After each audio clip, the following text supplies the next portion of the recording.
See? Told you they'd be here. Xavier! Oh, and Shiori and Farina too! Hydro Archon above! If it isn't my darling camera operator and clapper loader! A very happy Fontanalia festival to you as well! I'm guessing you came back to celebrate with us? Yep, and help out too! Even though the last festival had some unexpected hiccups, making the film was still super fun. Since you're all here together like this, you must be planning on entering the competition, right? Of course! A celebration of the entertainment industry. No one who's anyone would choose to sit this one out. It only happens once a year, after all. Fontaine Fashion Week might be more my speed, but the film festival brings in a lot of orders and boosts brand recognition, so I wasn't going to miss out either. A few new awards have been added this year, too. Best Director, Best Costume Design, oh, and Best Camera Operation. Ooh, sounds like we've got work to do. Come on, tell us! What's Musketeer Pictures film gonna be about? Oh, about that. What's wrong, Xavier? What's with that look? Oh, man, you weren't scammed by some shady investor again, were you? No, even I'm not naive enough to fall for something like that again. Besides, thanks to the fine people here, Musketeer Pictures has more than enough funds to shoot without investors. And yet problems persist. Huh? What do you mean? Well, we were planning to replicate our past success and shoot a film based on a popular novel. But as we were holding auditions for the female lead earlier today, a striking young mademoiselle wandered in by accident. Her disposition was simply ethereal, the look in her eyes somewhat melancholic. Oh, I wish you could have been there. The awe I felt can scarcely be put to words. You had to be there, friend. No matter where she stood, it was as if her surroundings, even the air itself, turned into the perfect shot. Guess you found your lead actress, then? No, quite the opposite. My script is entirely unworthy of her.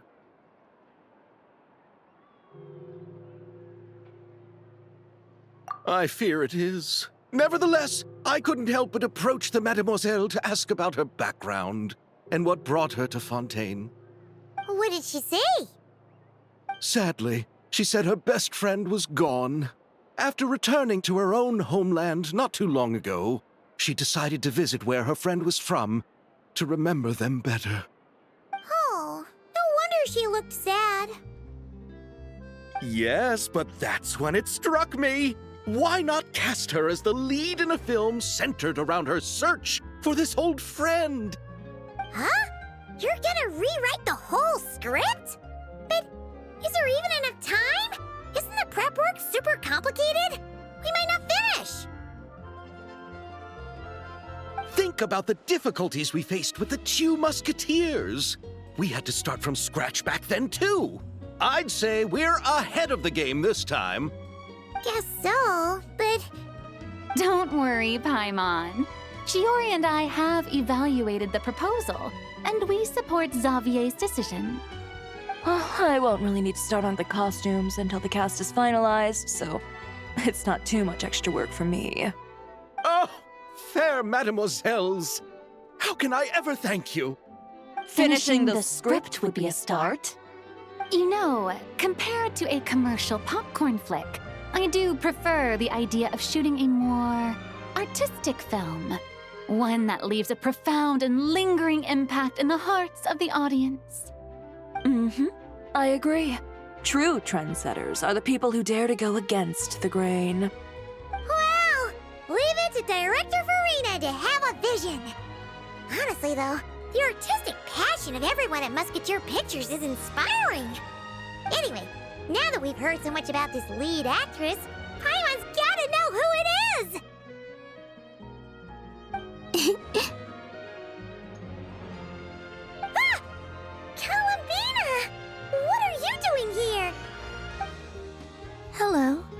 I was just walking past when I heard you talking about me, so I came over. Huh? You know Miss Columbina? Of course! Wait a second. Does this mean Columbina is the actress who inspired the whole rewrite? Yeah. Wait, so did you make the trip by yourself, Columbina? Yes. I mentioned how I wanted to visit other nations once things settled down in Notcry, remember? So I went to the curatorium to ask Never for advice. She told me about the film festival in Fontaine and said it might be fun to visit. I spoke to Lauma before I left too, and she thought it was a great idea to get out for a bit. It's just, I received quite different travel advice from the two of them. Oh? How so? Well, Lauma told me to go out and experience new things and make new friends. What a wonderful suggestion. That's how a trip should be. What about Nefer? She said, don't trust anyone and don't talk to strangers. Yep, that sounds like her. I can understand that too. It shows this Nefer cares about you a great deal, Miss Columbina. Yes, so I plan on combining their advice. All I need to do is turn strangers into friends, and then I can talk to them. Huh, that kinda makes sense, but also not. Hey, Chiori. Oh, look who's back. Happy Fontanalia Festival, you two. Oh, looks like we have a superstar in our midst. How about an autograph, Big Shot? Ha ha, very funny.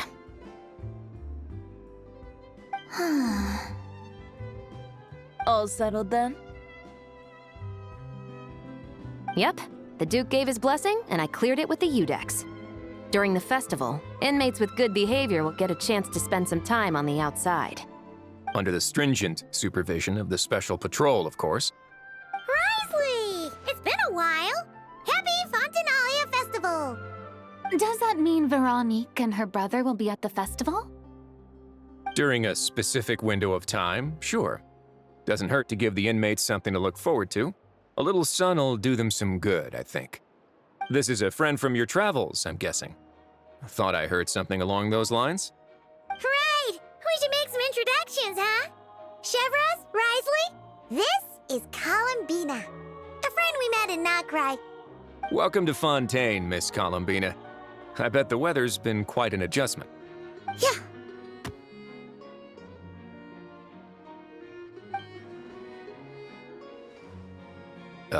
And not the good kind, I take it. No, I quite like it. It's a lot warmer than Notcry. Then what was the punch for? Oh, should I not have done that? The flowers that bloom here are so vibrant, and the people are so kind. I just wanted to become friends as fast as possible. Ah, so that was meant as a gesture of friendship. Is that right, Miss Columbina? Mm-hmm. Isn't that what friends do? Right. Might have been a bit premature in this instance, though. Your friend here is quite the character. Good thing we said something. You weren't seriously gonna go around punching every single person in Fontaine, were you? No, just the ones I wanted to be friends with. That's not... what Paimon's trying to say is, maybe keep the punches to a minimum until after you're friends with someone. If you say so. You're quite the character, Miss Columbina. So, are we friends? Of course. Any friend of the Traveler is a friend of mine. Yeah. Oof.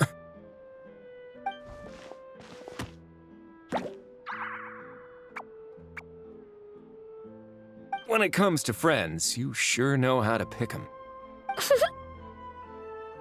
So Miss Columbina is the lead actress I've been hearing so much about. The whole thing about her aura is starting to make more sense. You gonna be part of the film this time too, Shivers? That was the plan. But now that Mr. Xavier has changed the direction, I don't think I'm in quite as many scenes. It's all for the best, though. A different crew asked me to help consult on some of their musket work. Oh, sounds like our trusty musketeer is as popular as ever. I'm just going where I'm needed. I'm more than willing to help with whatever this production needs as well. Ah, well, speaking of, would you happen to know if there are scenic locations around the court of Fontaine that other crews haven't booked? The festival's pretty popular this year, so there's not a lot left. You might just have to talk it over with the other productions and see if they'll let you squeeze in here and there. I see. Having trouble finding a filming location? Yes, we made a last-minute decision to go down a different route, so the indoor locations we reserved are no longer a good fit. And it looks like all of the best outdoor spots have been taken. You know, I might know a place.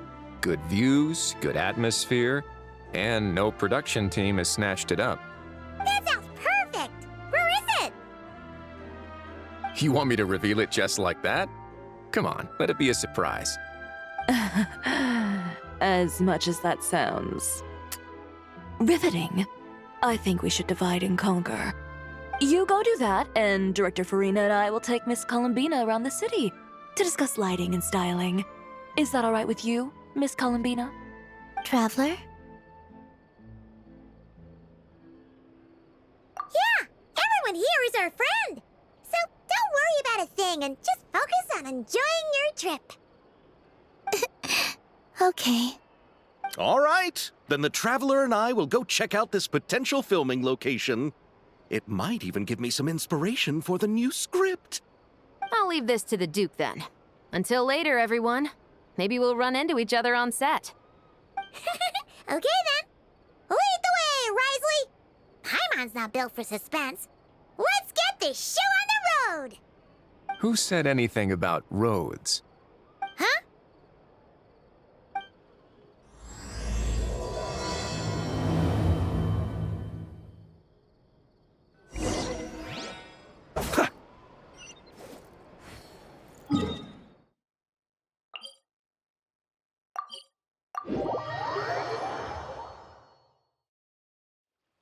No way! You brought the winglet up to the surface? It'd make quite the grand backdrop for a film, don't you think? Paimon's more focused on the fact that this thing is supposed to be underwater, inside the fortress of Meripede. True. And keeping up with the maintenance on a vessel this big is a lot of work. It takes a crazy amount of manpower just to keep it up and running.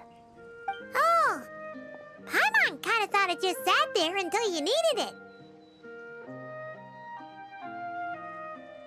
I wish it were that simple. The truth is the maintenance costs on this thing are substantial, so we decided to rent it out during the festival to earn some extra mora. Besides, the inmates are the ones who keep it in good shape. Seeing the fruits of their labor put to use is a good form of social rehabilitation for them. Huh, you've really thought this through. What you think, Xavier? Is this a good place to shoot? Ah, I've got it! Good messieurs and mesdemoiselles, I've got it! Gonna take that as a yes. The beginning is the hardest part, and the opening of this film has been eluding me, but now I know just how it should start. Glad to hear it. Thanks for bringing us here, Risley. Don't thank me just yet. This isn't quite a done deal. Huh? Not a done deal as in someone already rented it out? You said no other production teams had snatched it up. This person isn't affiliated with a production team. The rental fee was high enough to scare off plenty of other film crews, but she didn't blink. Made quite the generous offer, and didn't even attempt to haggle. Do you know what she plans to use it for? I'd like to at least have a rough idea before going in to negotiate. I didn't ask for the details, but I did see what looked like a fishing permit and a business license on her desk. My guess is she's planning on using it for some kind of restaurant or aquarium. A floating restaurant is sure to attract people. But an aquarium sounds cool, too. The views from the ship make it a great spot for a date. The winglet might not be under my command right now, but it's always nice to see her admired. A film is sure to drum up some good publicity as well. I do hope we can work something out with the current captain. Well, guess we should head over and talk things out then. Best of luck.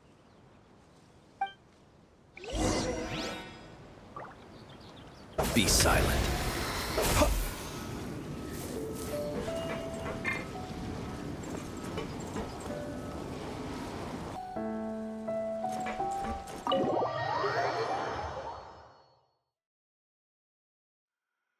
Wow! The winglet seems even bigger up close. The rooms are so spacious. Wonder who rented it out. Hello? Anyone there?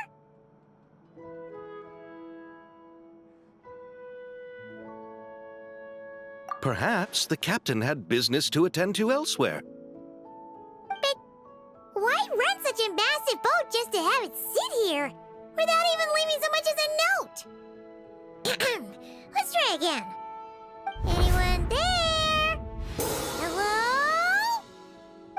Seriously? Right now?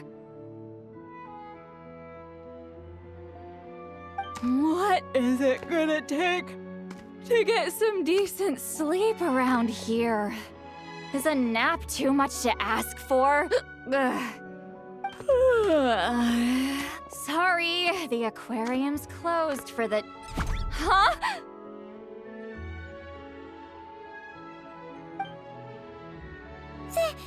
See Lolly?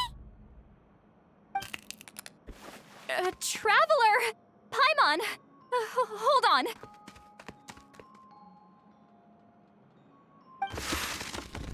This is just great! How am I gonna go out dressed like this? What happened to my regular clothes?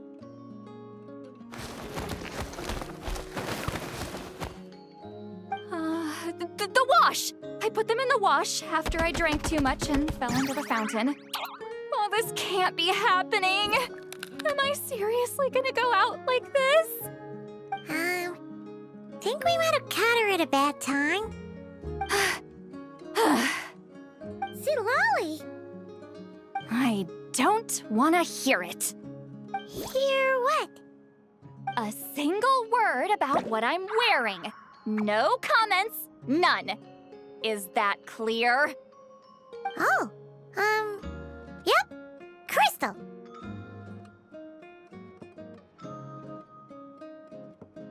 Huh? You think so? No, wait, I told you not to say anything! What was... Oh, his thoughts. I heard his thoughts. How could I forget about that? Oh, this is so embarrassing. I seemed a little too pleased to get that compliment, didn't I? Wait, the mind reading went both ways. Does that mean the traveler's hearing all this too?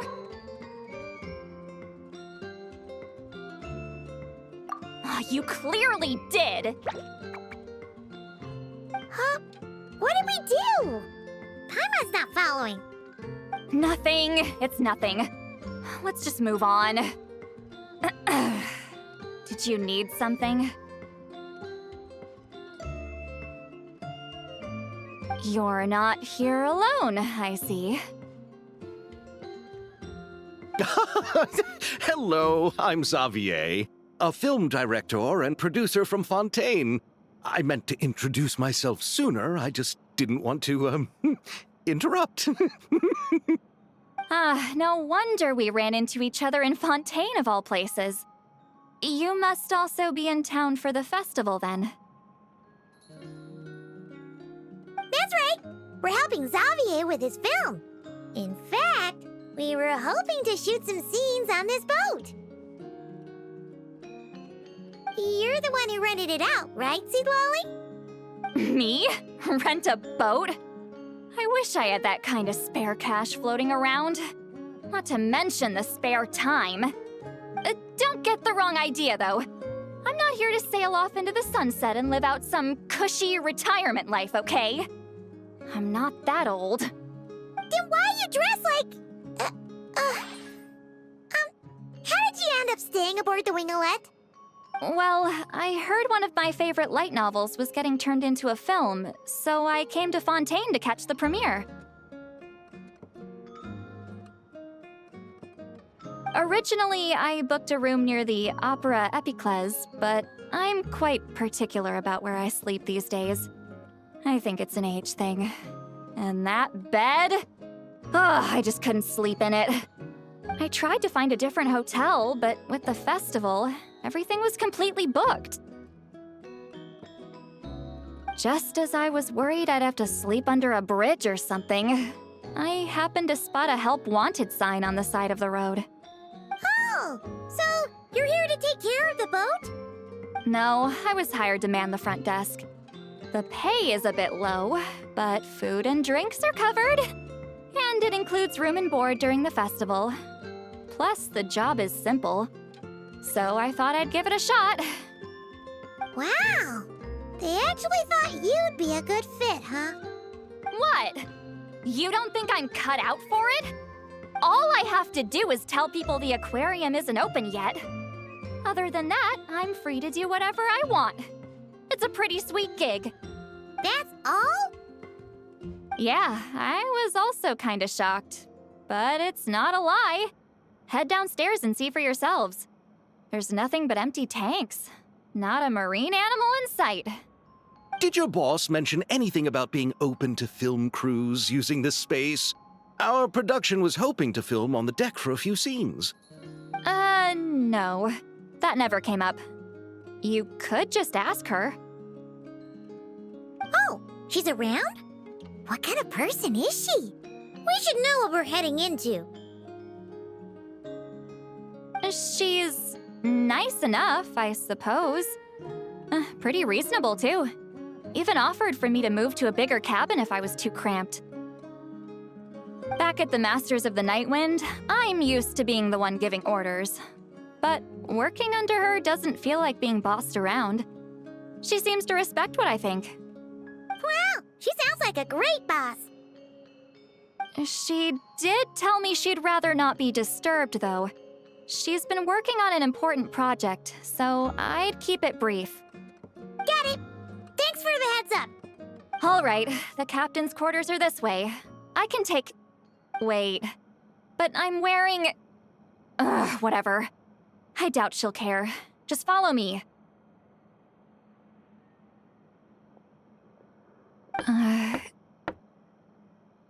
Miss Guillotin? These visitors were hoping to ask you about something.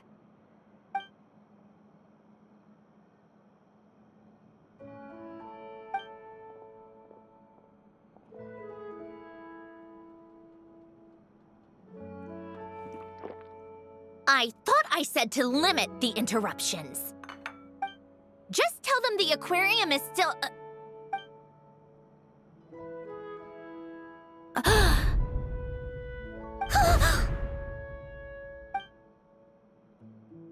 Sandrone? You're here! Huh? You know each other? Are you okay, Sandrone? Do you still remember us? Everyone was so upset after what happened. We all missed you so much.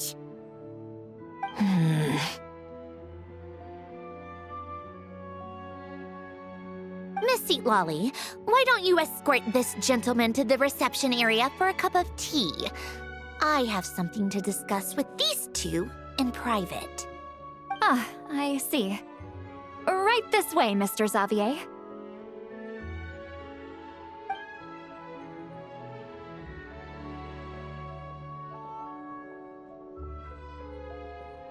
Sandrone? I really can't go anywhere without running into you two, can I? Are you okay?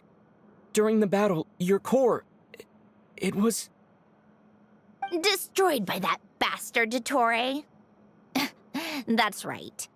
But as you can see, I'm fine now. No major issues. Or at least, there shouldn't be. Oh, what a relief! Oh, why didn't you tell us sooner?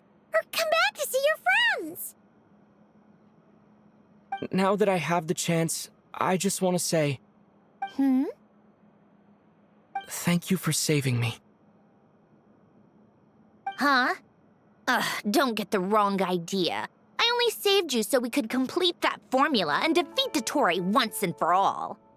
Even if he did crawl back from the grave to make us all miserable again. That doesn't matter. You're still a hero. All right. But it wasn't just me. All I did was lend my brilliant mind to the cause and take care of one part of the plan. Although, I'm not denying it would have fallen apart without me. You got that right. You're amazing. But how did you go from a... From a lifeless pile of scrap to looking like this? Well, my mom was trying to put it a bit more gently, but... yeah. Where do I even start?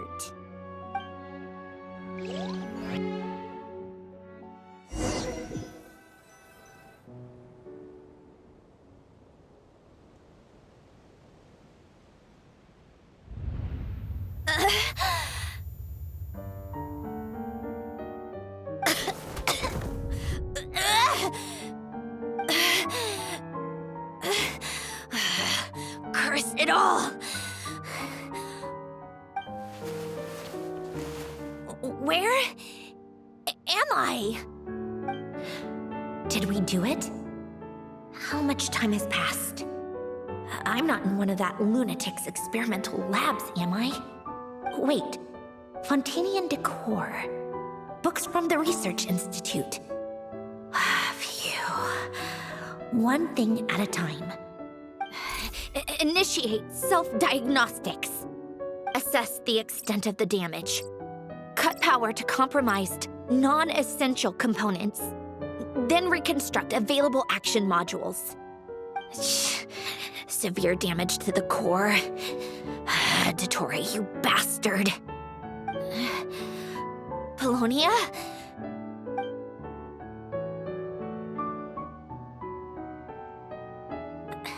Polonia, wake up! Activate!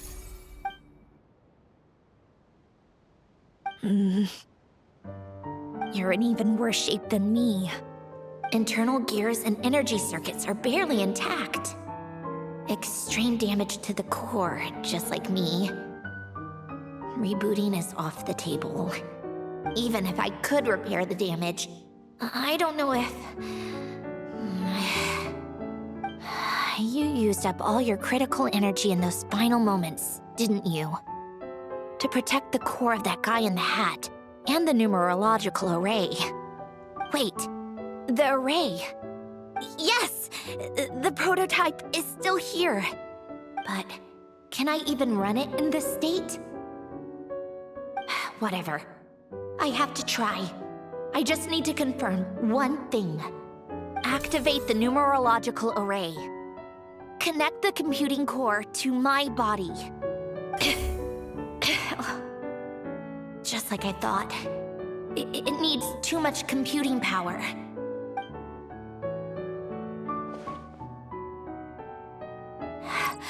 Cut off power supply to all functions except the thinking module. Please. I just need to ask one question. Initiate query regarding the 3 Moon Sisters. How many living moon goddesses are there in possession of the Trilunar Authority? 1. It worked. You did it, Columbina. You made it back. But how did I survive? The self-diagnostics showed damage severe enough to shut me down for good. What triggered the reboot? Huh? A built-in message? Only visible after a core reboot. The final gift. Alen! Were you the one who gave me the second chance? But why now? What activated it? What is that? A vision? Wait, no. It's a stellar linchpin?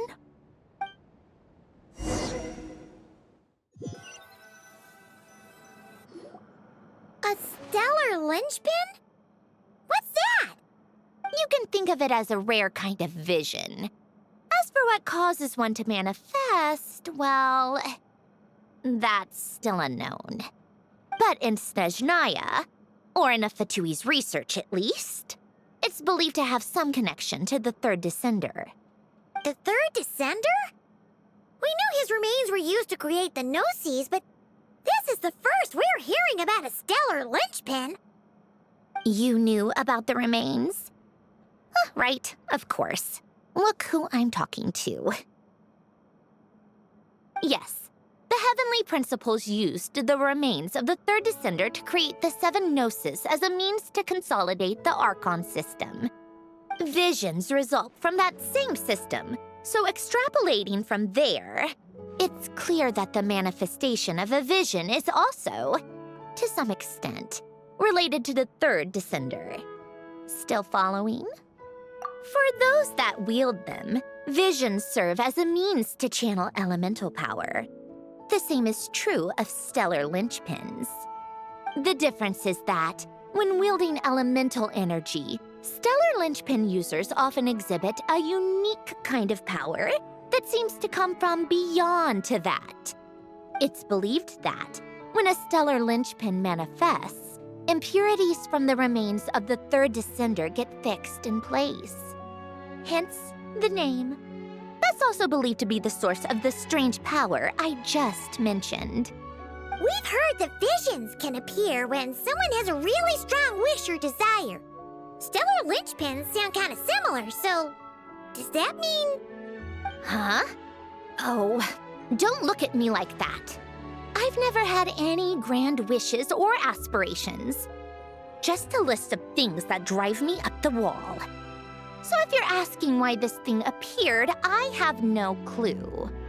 All I know is that without it, the gift Alen left me, this built-in second chance, never would have triggered. The damage to my core was too severe. But thanks to the stellar linchpin's manifestation, it did trigger. And after my core rebooted, I was able to repair the damage to my body. I also managed to import the numerological array, along with some of Polonia's surviving algorithms, into this form. Wait, does that mean Polonia is... Yes. Unfortunately, Polonia is... beyond repair. Oh, we're so sorry to hear that. But you also mentioned something about a final gift? Yes.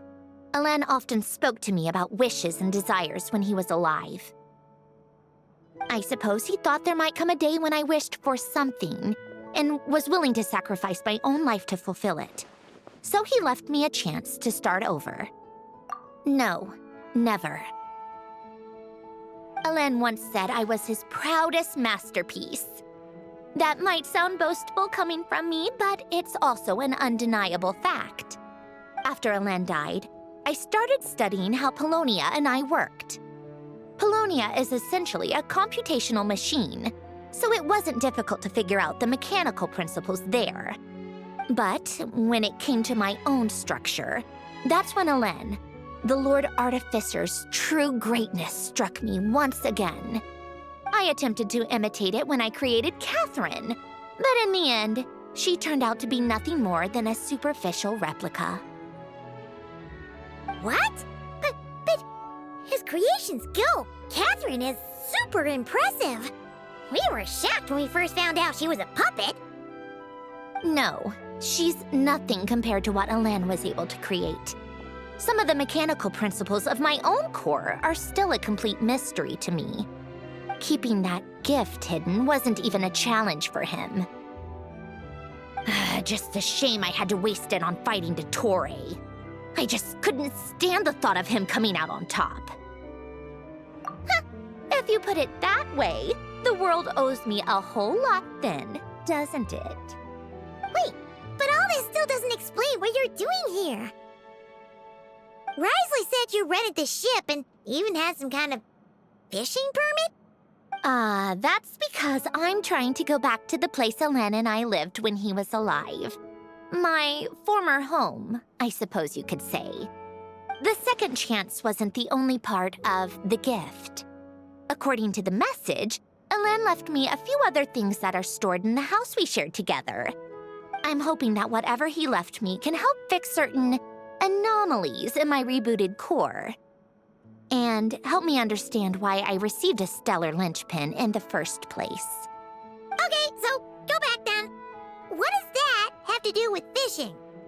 And to think I'm talking to the saviors of Fontaine. Did you forget that the water levels have been rising for centuries? I can't just go back to the place I used to live because now it's underwater. Oh, right. With the rising water levels and changes in terrain, it's not just a matter of finding where it is, but also clearing away any sediment or debris. But Fontaine law prohibits unauthorized individuals and organizations from excavating underwater ruins. Amelazine caught me the minute I even made an attempt. Why not apply for authorization then? And face the endless slog of Fontainian bureaucracy. No thanks. Besides, I'm a Fatui harbinger. The diplomatic implications alone would be enough to give the gestionnaires at the Palais Mermonia a headache. A fishing permit, on the other hand, isn't difficult to obtain at all. Minimal paperwork required, and under the name Guillotin, the application was a cinch. So you're exploiting a legal loophole? Am I? That underwater home belongs to me. If I happen to chance upon it while doing some fishing, what's the issue with that? Of course, I do have to catch some fish to put in the aquarium, just in case the gestionnaires come to check up on things. That's also the reason I hired someone to man the front desk. Huh? But isn't that kind of a waste? He went to all the trouble of getting a business license and rented out this giant ship. Just for show? If you want to run an aquarium that bad, be my guest. Use the facilities however you want. I'm certainly not going to stop you. All I want is to go back home and see what other gifts Elen wanted me to inherit. Hold on. Enough about me. What are you two even doing here?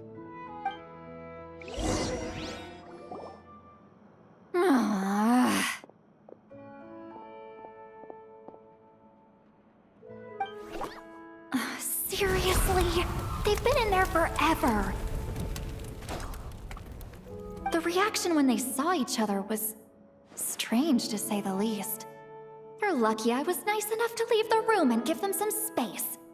Back in the Masters of the Nightwind, I'm the one who gets to kick people out. I just want to know what they're talking about. Should I cast a little eavesdropping spell? Oh, no, what am I thinking? I'm Granny Eastley, the great shaman of the Masters of the Nightwind. I can't do something like that. This is just ridiculous. Making me wait out here for so long? Where's their respect for their elders? Oh, here they are. Were you back there arguing or something? What took you so long?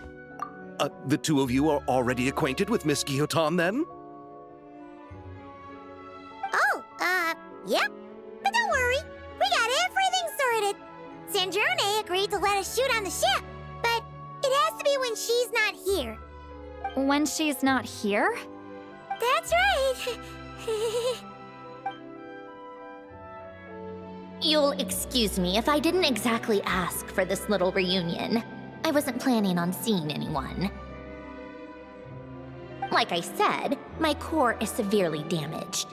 Even with the gift, there are anomalies that are making things unstable. I don't even know if I can continue to function without issues. So the priority is to fix these anomalies and get answers to my own questions. Then, I can see the people that need seeing. Anyway, just let Sandrone know when you plan to film Xavier, and she'll, steer clear. I do hope I'm not causing Miss Guillotin too much trouble.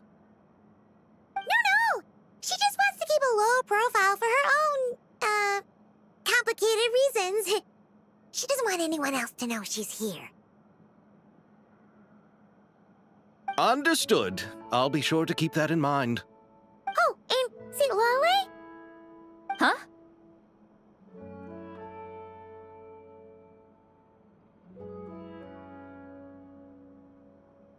You mean Miss Guillotin? What does she want? Oh, please don't let it be about the pajamas. What? The 7th of the Fatui Harbingers? Why are you telling me all this? I asked the Traveler about you, and I've decided it's best to be open in this instance. I can understand if you would rather not work for a Harbinger. Regardless, the room on the ship is yours to keep. You're an acquaintance of the Traveler, and I plan to honor that. Wait, she's actually nice? It's not a problem. The captain also worked for the Fatui, and he helped Natlan a great deal. We know that there are good people among your ranks. Besides, I've been around long enough to know what it means to earn one's keep. This isn't Natlan, and I don't expect special treatment. Besides, sitting at a desk isn't exactly back-breaking work. I appreciate that perspective, great shaman. Seat Lolly. Just call me Seat Lolly. That title makes me sound so... old. Well, Seat Lolly, the Traveler and I are looking for something, so we'll be heading underwater together soon. I'll leave the ship in your care while we're gone. Together? How often? Not too often. We're heading out in a bit, but I'll be available if you need something. You couldn't, go alone? I wanted to, but he was concerned about my physical well-being. So he offered to come with. Guess my mental well-being means nothing then. Huh?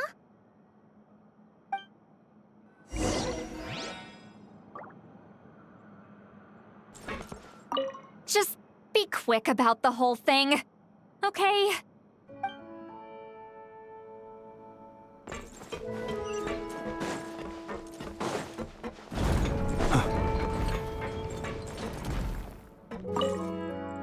All right. Our first stop is the Beryl region. After Alain left the Fontaine Research Institute, he lived in seclusion somewhere around there.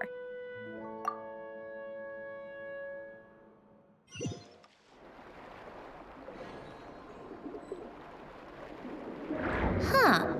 This place has changed a lot. Guess I really have been gone for a long time. Let's look around and see what we can learn. Oh, and don't forget to catch a few to take back. We need to keep up appearances, remember?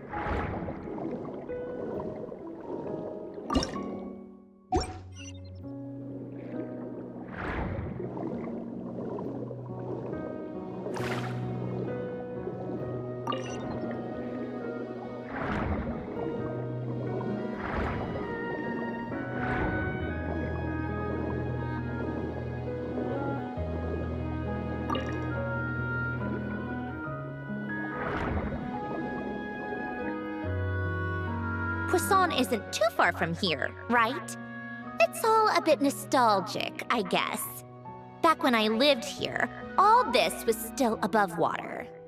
All right, I have a general understanding of the terrain changes and sediment accumulation. We We can stop here for now.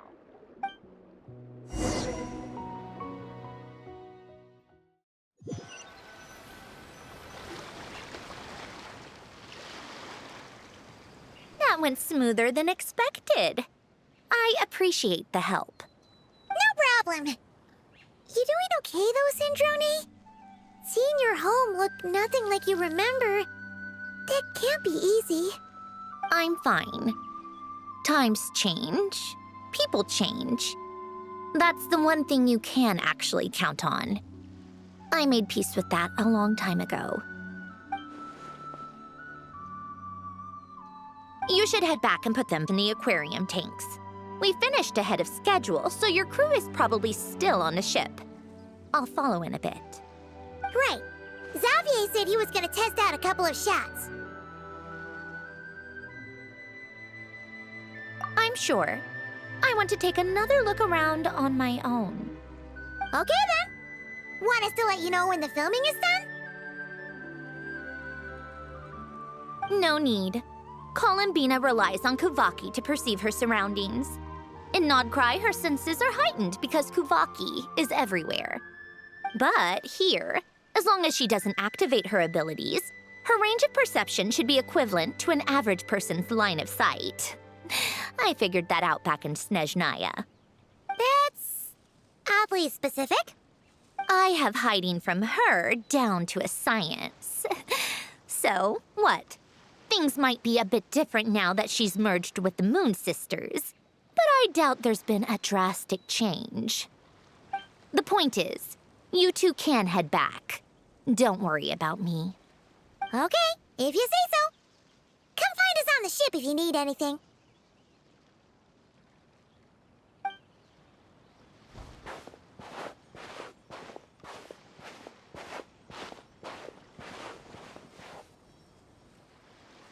What did you leave for me, Ellen? Did you know I would come back? Or did you make it so I would have to?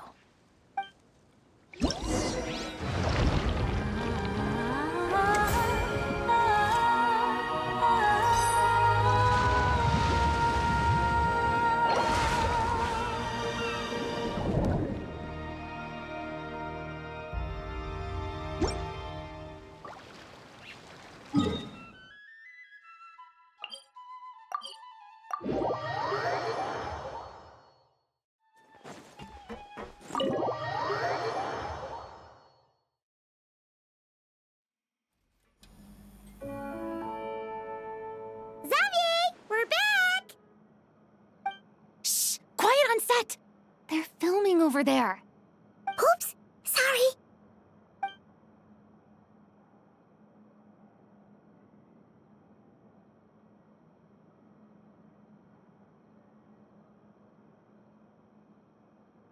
What's your take, Detective? Bullet wound to the chest. Gunpowder residue on the clothes. The victim must have been shot at close range. You think it was someone they knew? Yes. It's possible the suspect arranged for them to meet at this very spot. A reasonable deduction. But you're overlooking a crucial clue. What? The victim's pocket watch is missing. And cut! I think we got it! Good work, everyone! Phew, finally. Acting was nerve-wracking for me when I first tried it too. Just loosen up, and you'll get used to it in no time. Chevres! Charlotte!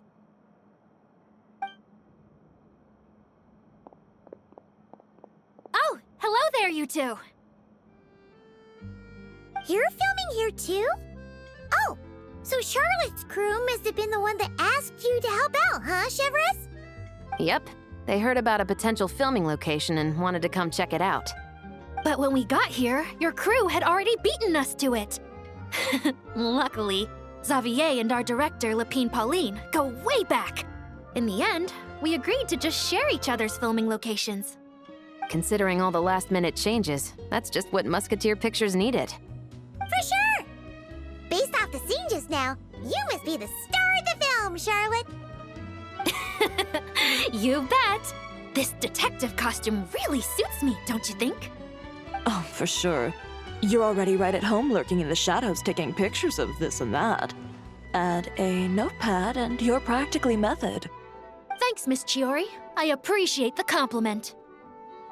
That didn't sound much like a compliment to Paimon. So this is a film set? It looks like a very happy place. This must all be quite new to you, Miss Columbina. Yes.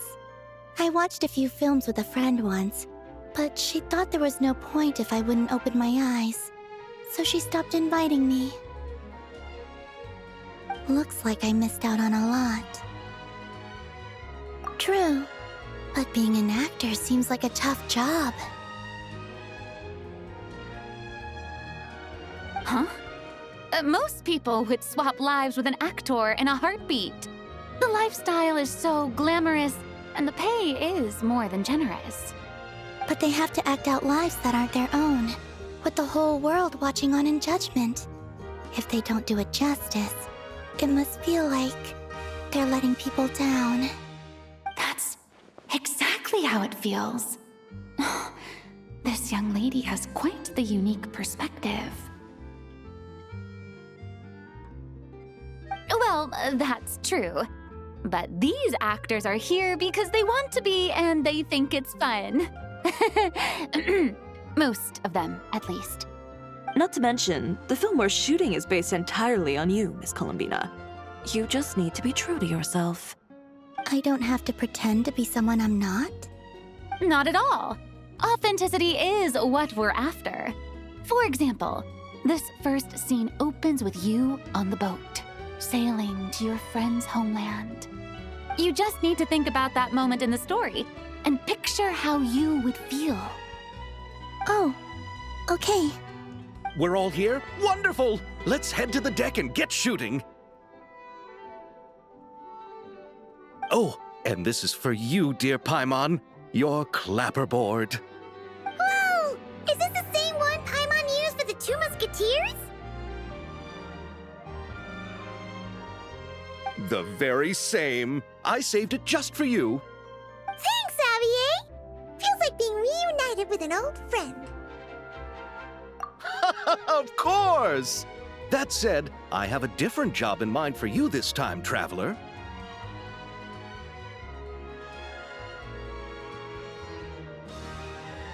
Our film is focusing on a single protagonist, so conveying the subtle changes in her state of mind is of the utmost importance. In addition to the actor's own performance, another way we can convey that is through lighting. Huh?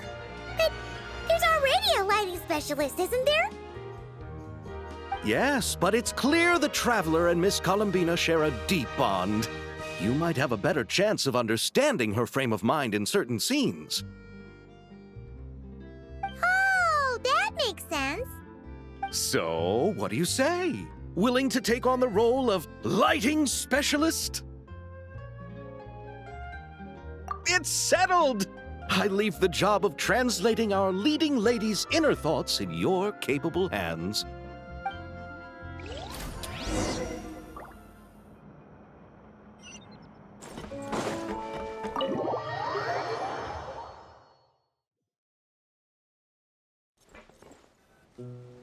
All right, without any further ado, it's time for production on our film, A Homecoming, to officially begin!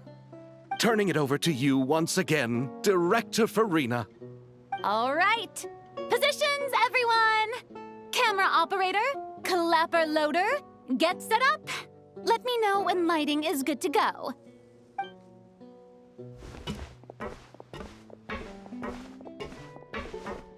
All you need to worry about, Miss Columbina, is hitting your mark.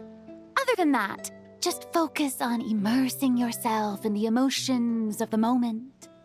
Okay. Good. Lighting, are we ready?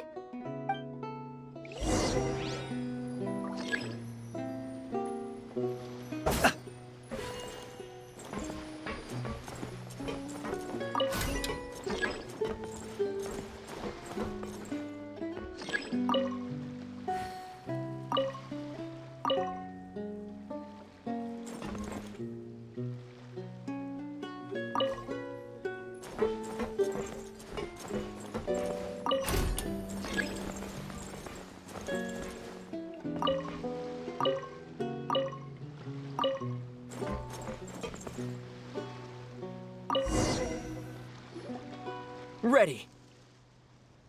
All right, quiet on set. 3, 2, 1, action! This is her homeland. Columbina. Cut! The emotions I'm looking for were definitely there. Let's just try to keep it a bit more natural. Oh, but definitely keep that gesture at the end. I loved how real it felt. You looked genuinely moved. All right, if you're ready, let's go for another take. Miss Columbina? That presence. It kind of felt like... Sandrone?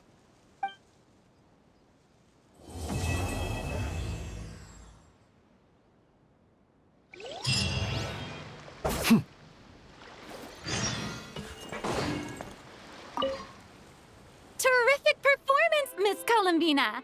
Truly excellent work. Thank you, Director Verena. You really don't mind me not taking off my eye mask? Not at all. Xavier and I already talked it over.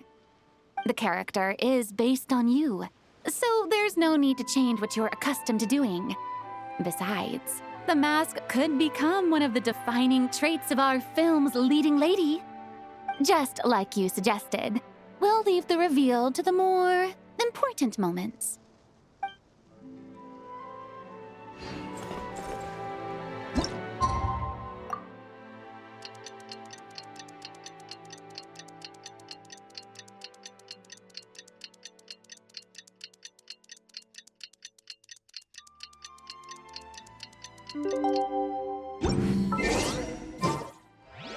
Sandrone said that if everything goes smoothly, we should be able to pinpoint the exact location of her home today.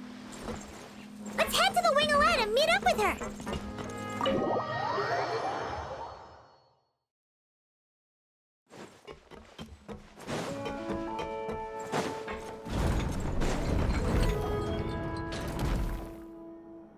Ah, you're here.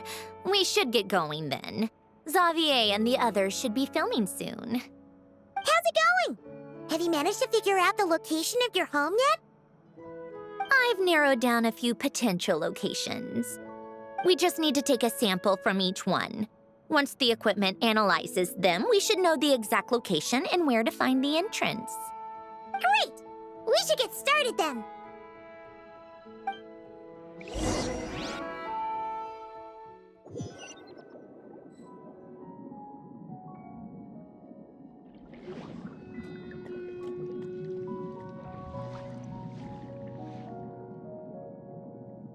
All right, let's get a move on. That should do it. Let's head back. The filming should be just about done. We made good time. We might even know the location by the end of the day. You sound pretty happy about that. Do I? I suppose I've just had enough of these anomalies I've been dealing with. The sooner I can fix them, the better. Anyway, enough chit-chat. We have work to do. Oh, but let's head in through the side door. I don't want to run into the crew on the deck.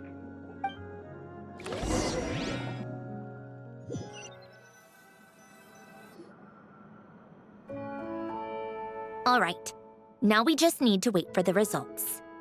Since we have some time to kill, I suppose I might as well see how this aquarium of yours is coming along. You seemed quite enthusiastic about it, after all.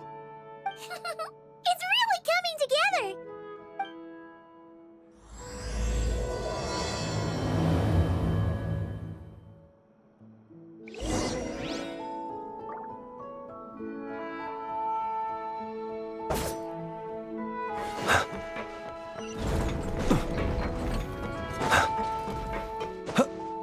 Observe.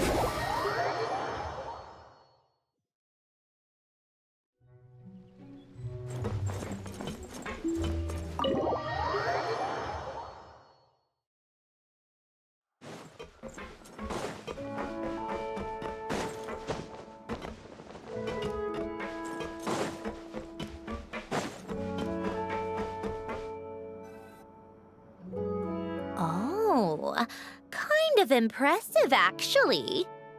These must be the ones we caught the first time we went underwater. Like it? It's fine, I guess. Nothing special. Come on! It sounded like you really liked it just now. You're that proud of it?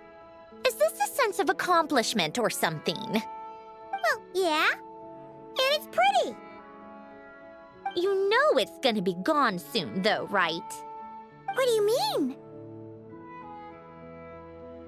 After the festival, this ship will be returned to the fortress of Meropide, and this aquarium will be no more. So? So, no matter how much work you put into this place, once the festival is over, it's all just going to disappear. But not making the most of it when we have the chance is an even bigger waste. But if you know it's all going to be gone one day, why even bother? Well, because... Because you still get to keep the things you gain along the way. And those are things that can never be replaced. Doesn't that make losing them even harder? Well, if you put it like that... But the happy memories we make along the way last forever. You just have to take a more glass-half-full perspective. Not to mention, everything we do here is going to be on film, so it'll still live on in some shape or form. And when you look back on it, only happy memories will come to mind? Exactly! So it's about finding joy in the process itself. Traveler! You're back already? What's wrong with that? You say that like it's terrible news or something. How did you get here? I didn't see you on the deck. Oh, never mind. We need to help Miss Guillotin hide ASAP. The crew is heading over here to shoot any second. What? They should be done by now. There was a mishap earlier that cost them some time. I was waiting on deck so I could warn you the minute you showed up. Anyway, you should head back to the captain's cabin right away. They're gonna be here any minute now. Ugh. Finally! That's a wrap for the scenes on the deck. Wouldn't have taken half as long if the wind hadn't snapped our equipment in two. Uh-oh! Too late! Change of plans then. You'll just have to hide. Hide? And where exactly am I supposed to do that? Oh, there's a box over there! You can get in that! Huh? You expect me to... Do I need my makeup done for the next scene too? For the love of... Let me see. Maybe just a quick touch-up. Huh? Traveler and Paimon? What are you doing here? I thought you took the day off to take care of something. Huh? Oh, well, it didn't take as long as we were expecting, so we came back early. What about you guys? You're still not done shooting for the day? No, we ran into an issue that, set us back. It meant Miss Charlotte's crew wasn't able to wrap either. We both still have scenes to shoot in this aquarium. Oh, that's not ideal. For several reasons. Let us help then. The sooner we wrap, the sooner everyone can get some rest. All right. Thanks, you two. Miss Charlotte's crew can go first then. If I'm not mistaken, you still have a night shoot later. Thanks, Director Farina! Of course. Fellow artists should help each other out where we can. Agreed. Well then, camera, lights, get set up. Actors, give your lines a quick once-over. Let's try to get this in one take.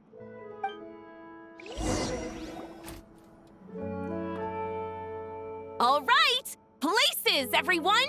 And 3, 2, 1, action! So, the story ends like this. But when Duke Saint Germanus departed, He clearly said that everything was beyond redemption. Huh? That sounds familiar. Wait, it's from that novel I came across while researching the numerological array. He's only a genius when it comes to mechanics, and everything else, he's just an ordinary person. Huh? What was that noise? Whatever, I'll just fix it in post. Miss Jacoba, please don't speak as if I were the accomplice. Not so hard. This box isn't sturdy enough for that. This is why I keep saying, don't put too much trust in Clockwork Mecha. Unlike humans, machines don't have a heart.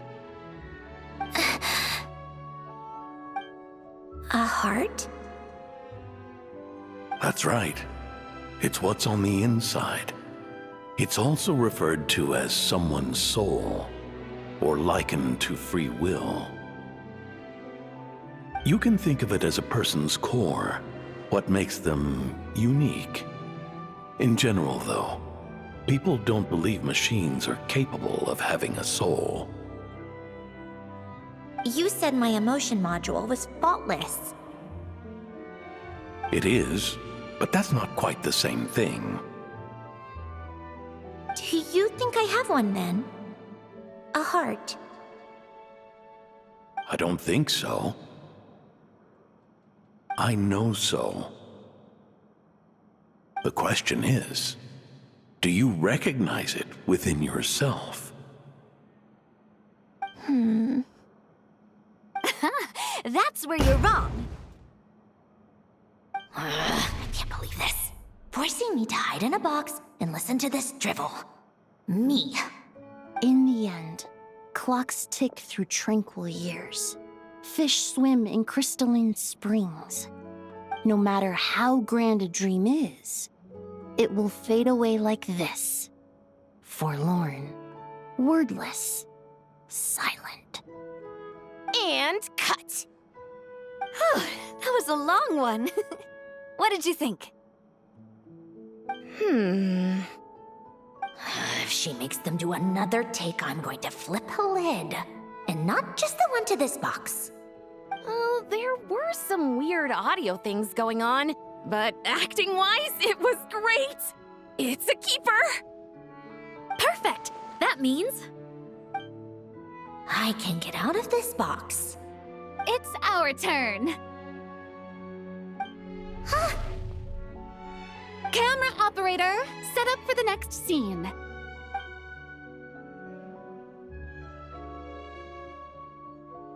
In this one, our protagonist peruses an aquarium in a foreign land and gets swept up in memories of her friend.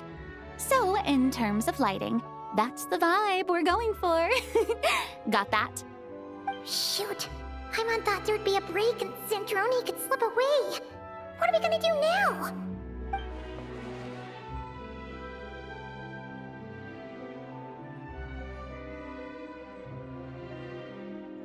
break a leg! Yep, we're headed off to shoot our next scene.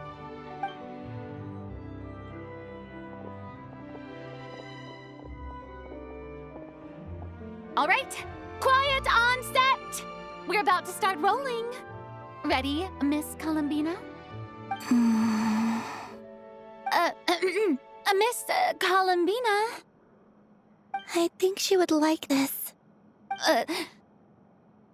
Quick, we should roll on this. It doesn't forage with the others, or prey upon its smaller kin.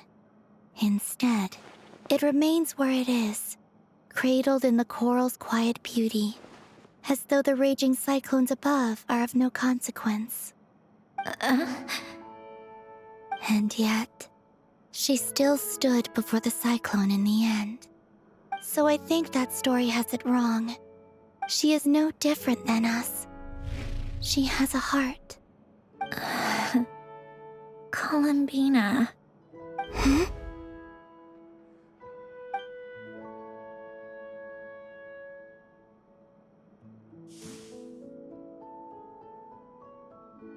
Uh-oh, is she onto us?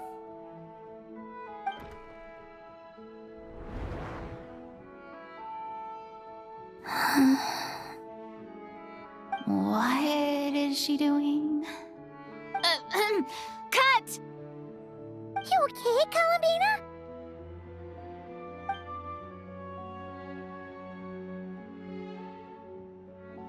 Hmm? Oh, yes.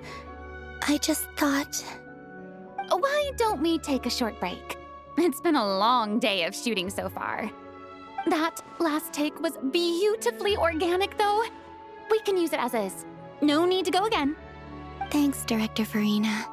But I'm fine to continue. You're sure? In that case, let's shoot some quick B-roll. Then we can move to our next outdoor scene.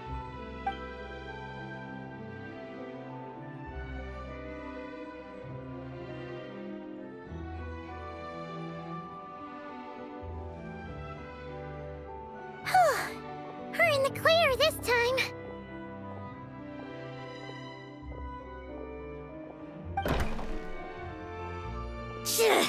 Ugh! Absolutely suffocating! You okay, Sandrone? Right as rain. Come on, let's go check the test results.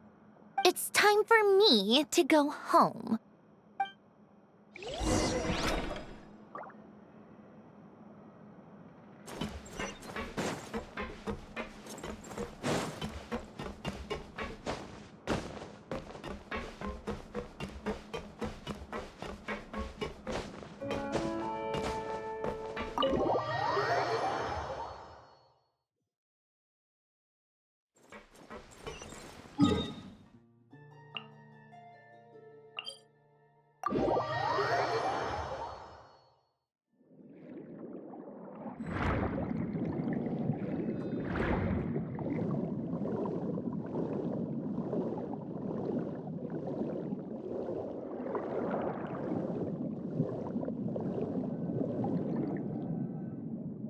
All right, it should be around here. Give me some space. I'll activate the water insulating mechanism.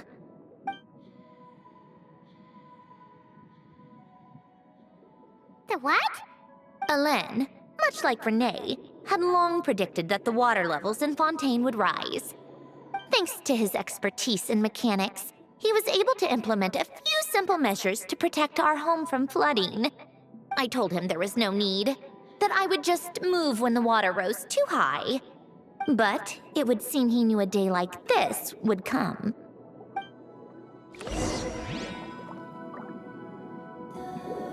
All right, the silt has been cleared away. Go activate the mechanism for the first sluice gate. That will fill the empty middle chamber with water.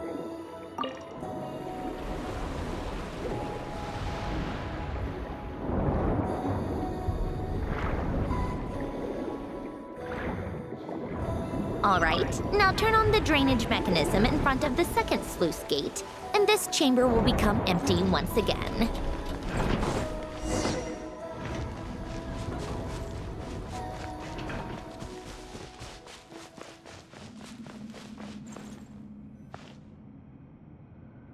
So, this is where you used to live? It's beautiful! There's even a garden! Back when I lived here, it was my job to tend to the potted plants and flower beds. Still growing strong even after all this time.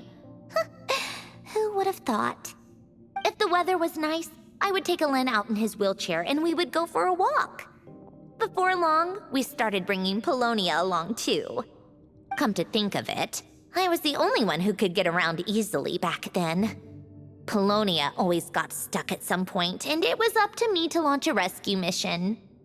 Happy. I suppose they were. Uneventful, but pleasant. Repetitive, but peaceful. It was like living in a world where time didn't exist.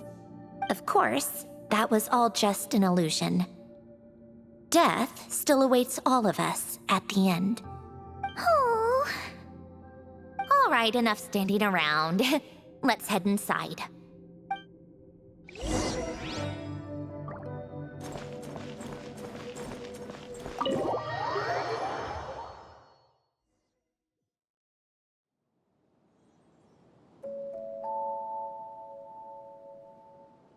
Yep, this place is exactly how I left it.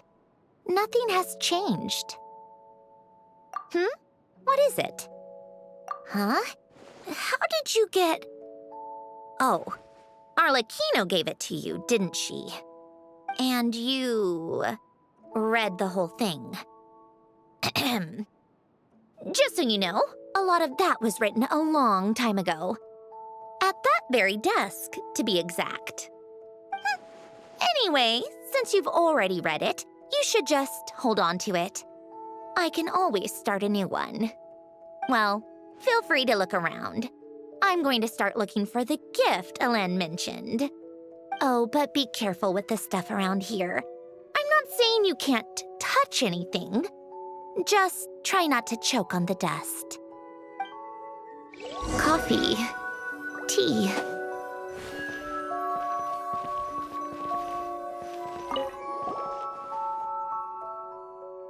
Wait, the people in this picture look kind of familiar. Oh, this was taken when Elen and Renee were both still at the Fontaine Research Institute. Before their falling out. In his later years, Elen would often sit by the fireplace and stare at this picture, wearing an expression somewhere between guilt and longing. He said he sometimes regretted not helping his friend when he needed it most, even if just to stop him.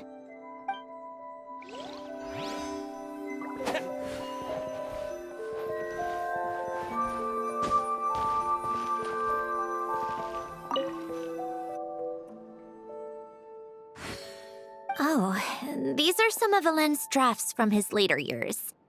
Just casual doodles, really. And these are just some unimportant letters. I couldn't be bothered to sort through them before I left.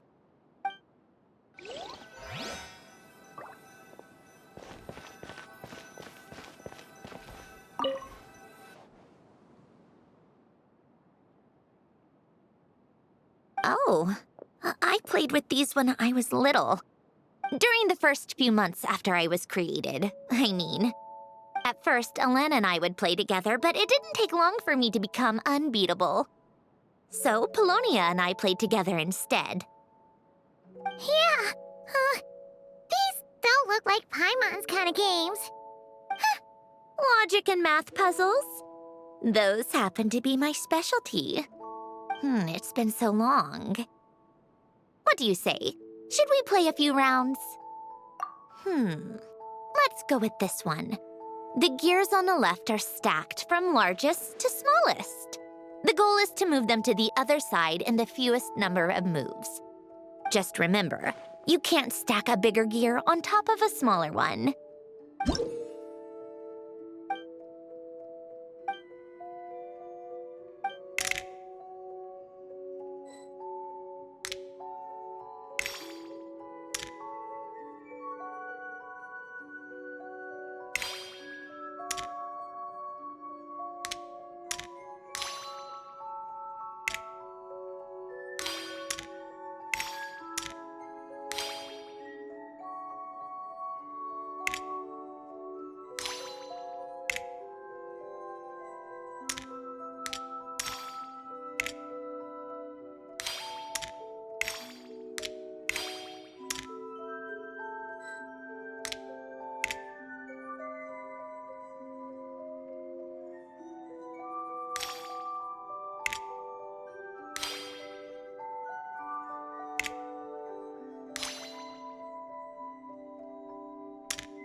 Need help?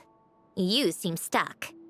This should go here, then this here, and done. Well, what did you think of the game? You showed quite a bit of promise, too. We should do this again sometime. There are other puzzles we could try.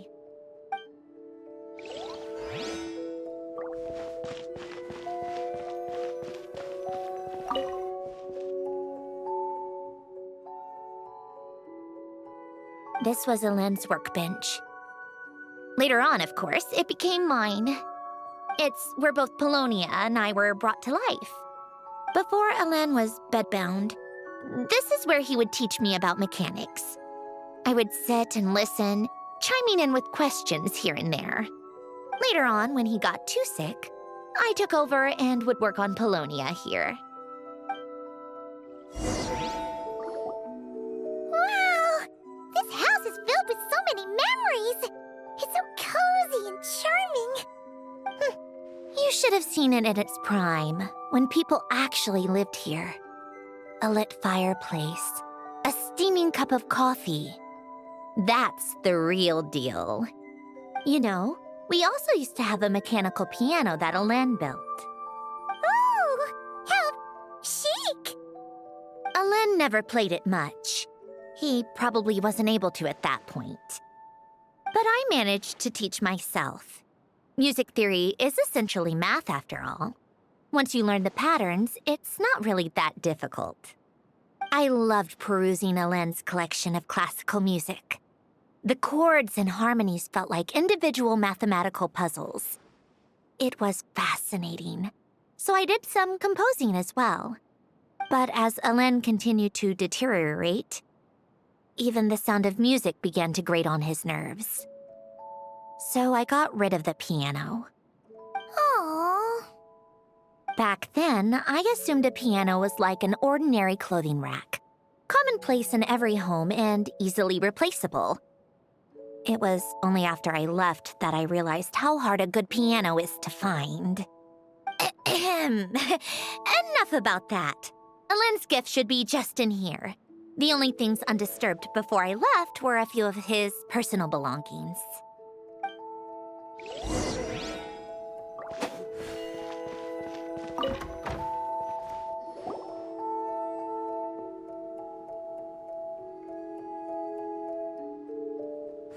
Wait, there's a hidden compartment at the back of this box. Looks like it's locked with some kind of gear mechanism. Knowing you, Elaine, I'm guessing it goes like this, then like this. Got it. Am I a genius or what? Let's see here. A box? Well, you gonna open it?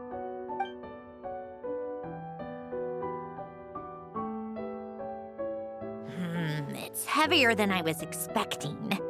Just how much stuff is in here?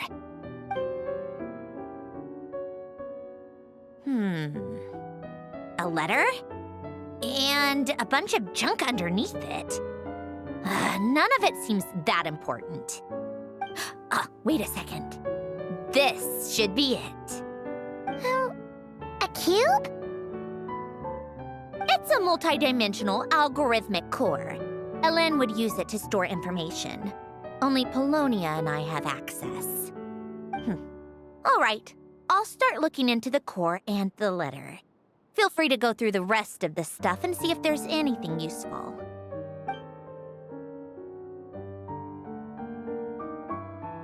Okay. Hold on. There's another picture in here. This one has writing on the back. A snapshot of you playing among the plants shortly after you were born. You seem to like these flowers a lot. May you grow and flourish just as they do. Huh? Wow! Look how happy you are in this picture. You've changed a lot since then, huh? What's that supposed to mean? Just that you come off kind of aggressive sometimes. Or, you know, annoyed at everyone around you. Well then, people should stop being so annoying. It's not like I'm the one with the problem. Of course not. Oh, here's something else. Looks like a piece of paper torn out from somewhere. Today, I solved another math puzzle and made a breakthrough on a construction problem the Institute has been stuck on for years. Am I a genius or what? No, wait, that's From now on, I should have people address me as Her Highness the Clockwork Princess, Unraveler of all reason. No, nope. No more of that. I thought I tore this page out. You wrote this? Then how did it get... Wait, there's more writing at the bottom. You seem to have developed a distaste for this particular entry, considering I found it in the trash. I'm sorry, but I could not help but hold on to it. Forgive me. Helen! Don't be embarrassed. Everyone goes through a phase like that. Nonsense. I wasn't even the one who wrote that. It must have been Polonia. That's enough. I told you it was Polonia. You know what? We're done with this. No more rifling around in the box. Just put it down and let me read the letter. To my little clockwork princess. Not another word. Got that?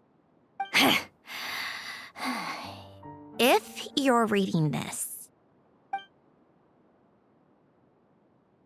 You've most likely received the gift I left for you.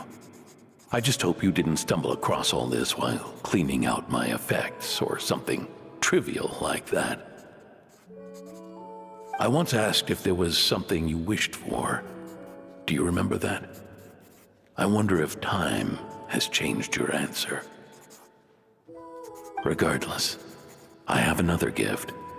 A formula that will allow you to come face to face with the anomaly inside of you. If you even still call her that. Why this gift?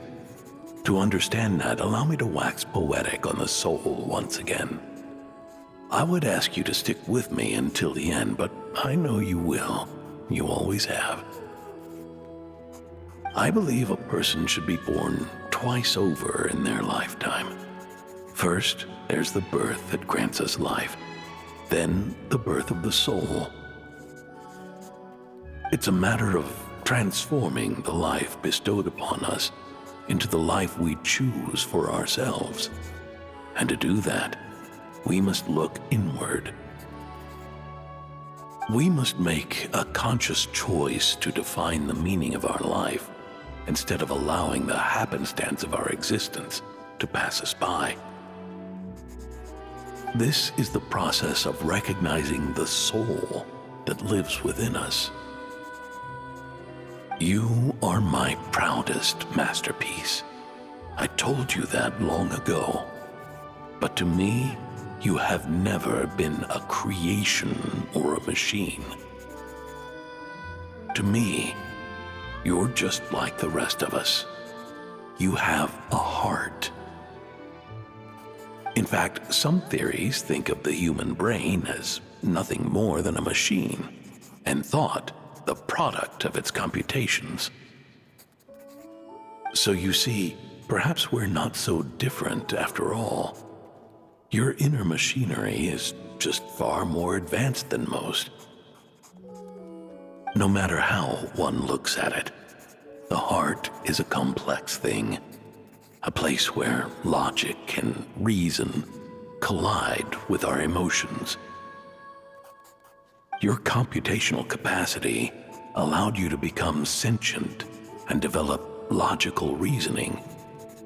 But it also granted you something that, on the surface, might seem contradictory: emotion.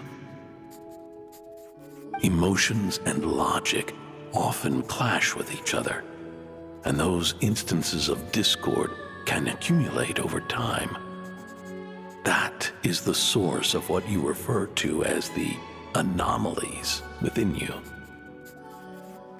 As you told me once, you've always known what you don't want. Yet you've never wished for anything in particular. Similar to how a blind person can feel when a part of their body is in pain without being able to fully visualize its form, such is your relationship with your soul. So, what I leave you now is this: a formula that will allow you to see the shape of your soul. For if you want to protect your heart, you must first be able to recognize it within yourself. Of course. Whether you use it is entirely up to you. You are, and always have been, free to do as you wish. Regardless, whether by my formula or some other means, I trust you will know your heart one day. You always were a fast learner, and the smartest person I've ever known. Ellen.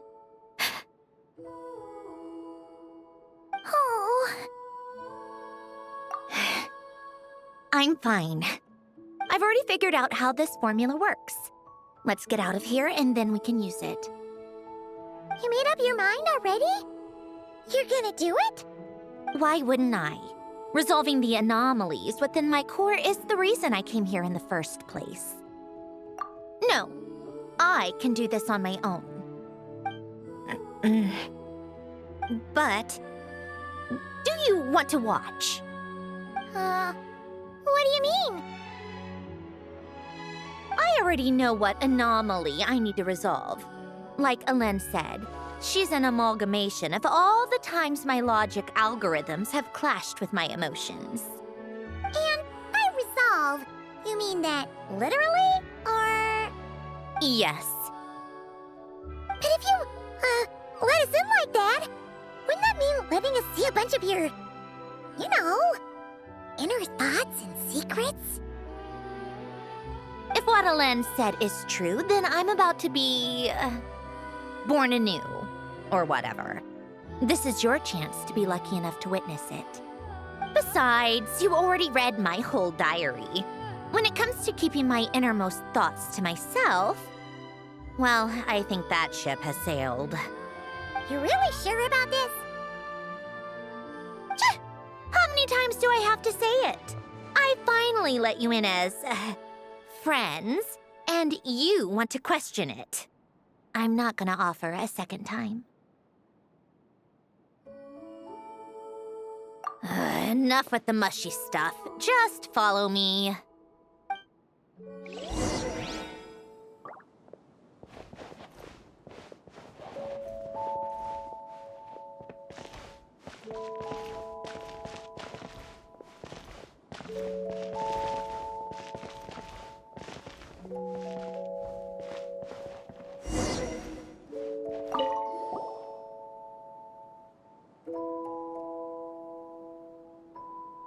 All right. With the numerological array, I can construct a simple formula that will allow you to experience what I see and hear in real time. Oh, just like St. Lolly's scent-sharing technique. Been there, done that. Huh! Sounds like that shaman has some tricks up her sleeve.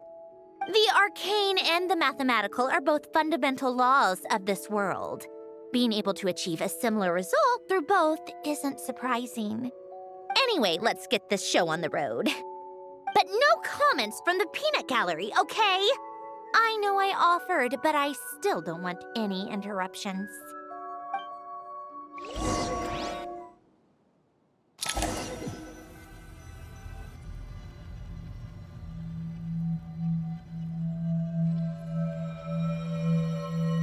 Is this my heart? No, it's probably just the result of Alen's formula. A space dedicated to resolving anomalies. Huh. But it looks like the walls are all... mirrors? You made it. About time. Is that me? From the past? You just spoke of anomalies. Well, here I am. What happens when emotion contradicts reason? Shall we sit down and talk?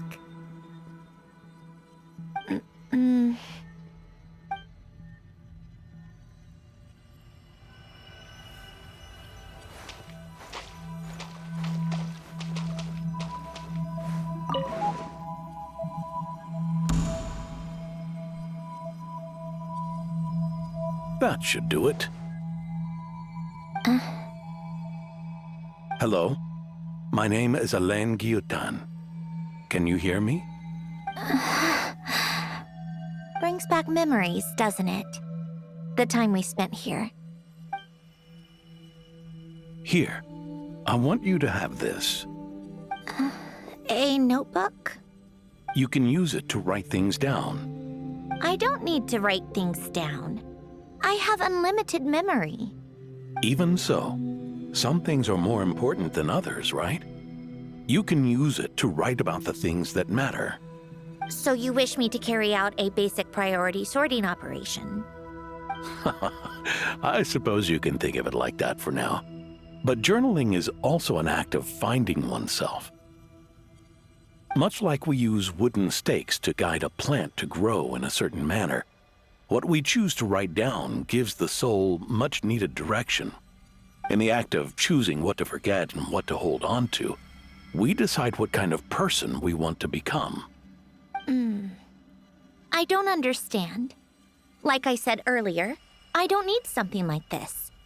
This is where we were born, where our life began. Mornings of tending to the garden, afternoons spent cleaning, reading, or studying. Evenings of cozying up by the fire, listening to Alain share stories about his past. Alain. What is it? What are you drinking? Oh, this? It's coffee. It, makes me more productive. I want to try it. Oh, okay. Here.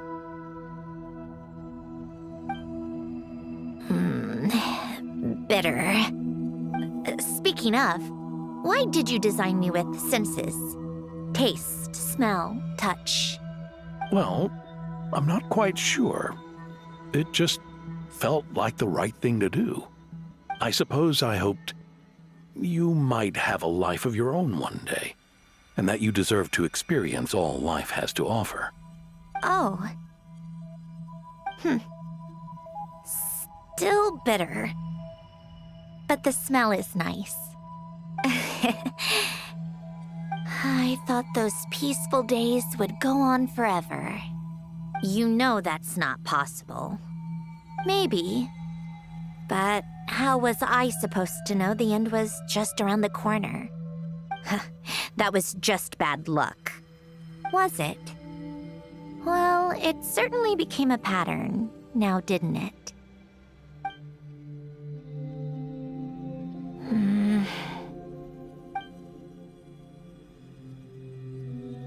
Over time, one of the habits we picked up from Alain was a love of coffee. We even took to hosting tea parties. A machine acting like a human. Kind of laughable, right? I suppose that's just what I'm used to. Yeah, that's just what we're used to. Hey, this place isn't half bad. Great spot for a party. More and more people seem to be showing up to my tea parties uninvited. Anyone care to explain? Can you blame me? I saw Columbina leading Capitano somewhere, and I had to see what that was about. I had simply asked Columbina where I might find Arlecchino. I have business to discuss with her, and Columbina suggested looking here. Tartaglia and I were unaware that this was a private gathering. Apologies for the intrusion. It won't be for long. Whatever. Just add it to the list of annoying things that have happened today. What's one more? Since you're here, you might as well stay for a cup of tea. See? Told you she wouldn't mind. Much obliged, Sandrone. Well, look who we have here. Good thing I brought extra desserts. This has turned into quite the occasion. Capitano, I was just about to go find you. Pardon the intrusion. Rest assured, I won't sully your gathering with talk of work. We can have our discussion later. Spoken like a true gentleman. A certain unmannered 11th seat could learn a thing or two. You know, you really should start being nicer to me, Rosaline. Or I might just snatch that 8th seat right out from under you. I'd like to see you try. If you're gonna fight, take it outside. The only mess I plan on cleaning up is tea-related.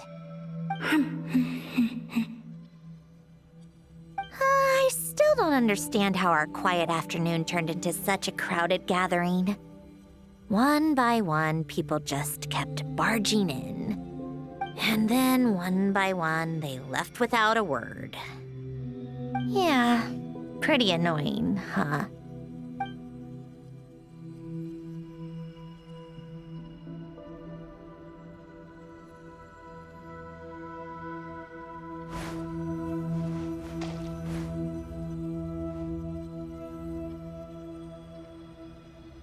Of all my days with the Fatui, the times I spent with you, Arlecchino, and Rosaline, they were my favorite. Goodbye, Sandrone.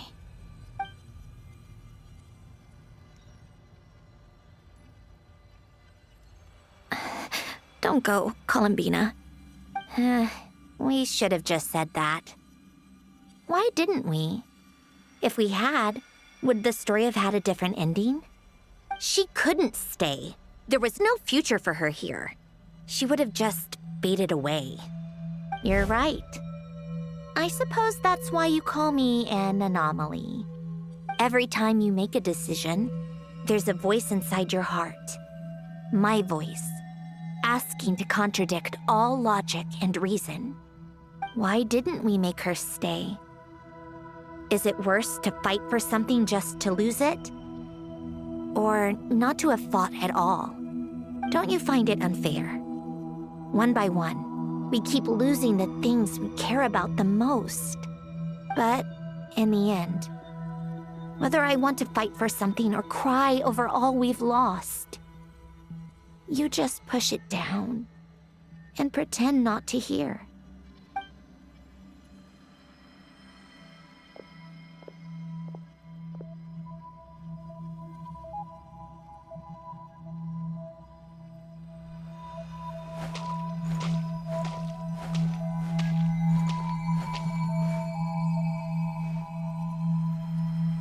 And now, even Polonia, the other half of Elend's legacy, the last remaining member of our family, even Polonia is no longer with us. I did everything I could, but it's just like Elend always said. Polonia was one of a kind. There was no replicating what he managed to create. Don't you feel like our connection to the past is fading bit by bit? Like, even the things we have left are slowly slipping away. I suppose. But you can't move through life without having to say goodbye. And even as we experience loss, there are always new things to be gained. Ever so logical. What's your take, then? It feels like the more I care about something, the faster the world takes it away.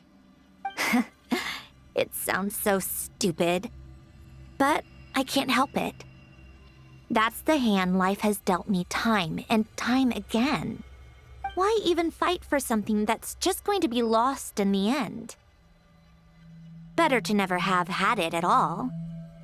Better if it would all just disappear. Dark, I know. But the heart wants what it wants. Maybe the stellar linchpin appeared because of me. Because of what I wish for. I don't think so. Yeah, probably not. What an anomaly wants goes against all logic and reason after all. Well, go ahead and do what you came for. You're here to resolve the anomaly, aren't you?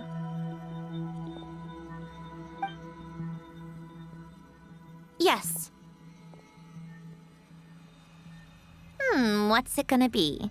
Keeping me imprisoned here like before? Or eliminating me entirely, like debugging a code? That might actually be a mercy. I don't care. I just don't want to experience the pain of loss ever again. Go ahead. I'm ready.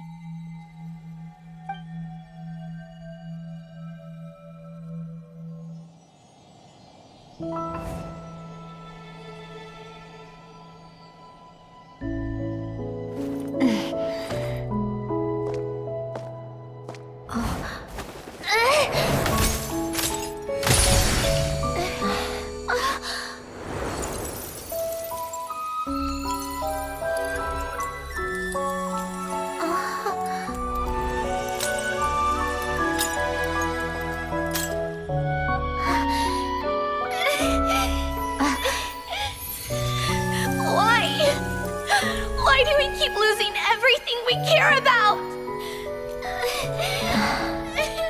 I know it hurts, but that's life. I wish... I know. I've always known. Because we've been one all along.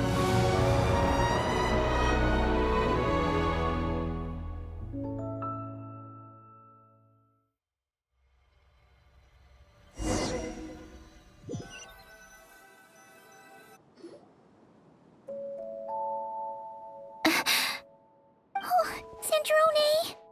I'm fine. It's okay to cry, you know. Cry? You've got to be kidding me. Save the comforting for someone who needs it, Paimon. The emotional side of my core algorithm.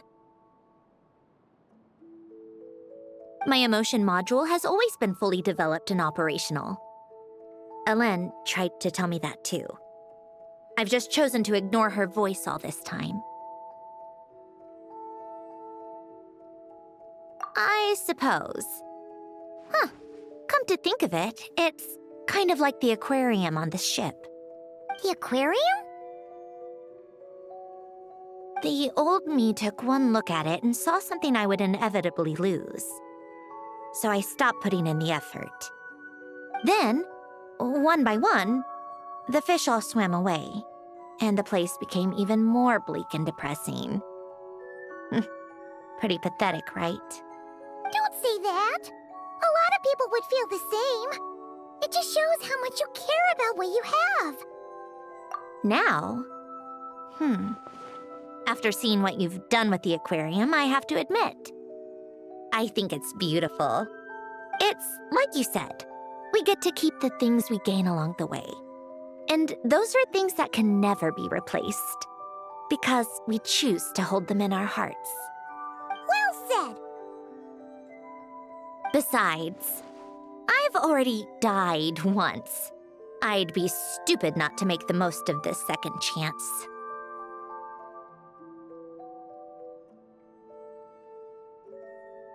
Right! Earlier you, or your inner self, mentioned something about her wish. What was it? You think that's something you can just ask, and I'll tell you. Think again. I may have accepted my emotional self, but I'm not about to go all soft and mushy on the inside and pour my heart out.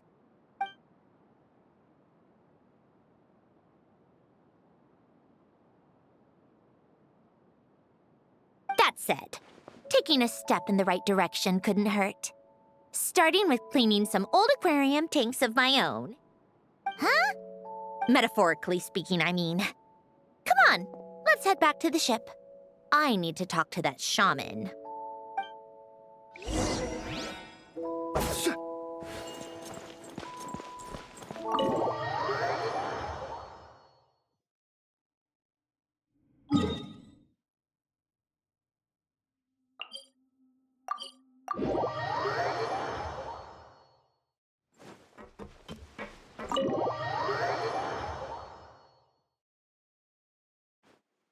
Huh? Resentful lost souls? You couldn't get comfortable sleeping near the Opera Epicles, right? Well, I bet that's why. The Fountain of Lucine is where all the water in Fontaine gathers. So that's where the emotions within the water converge as well.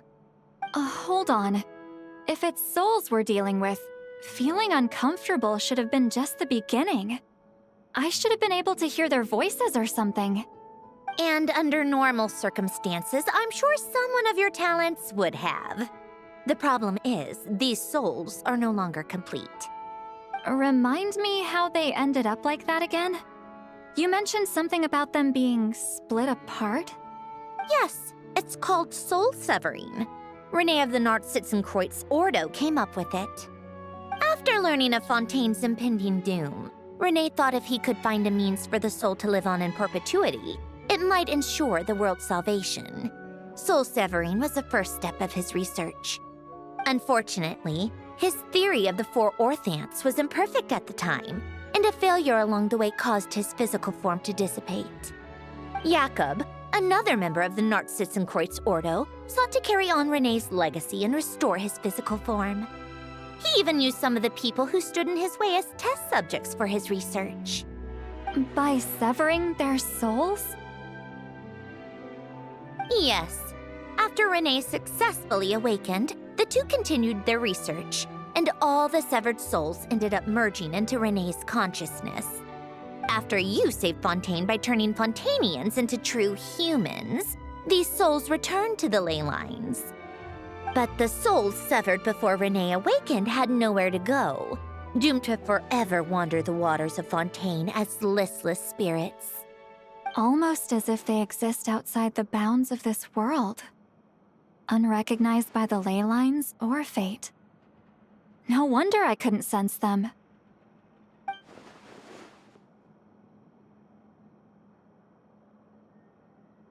Not only that, but over time, they began to fuse with other entities.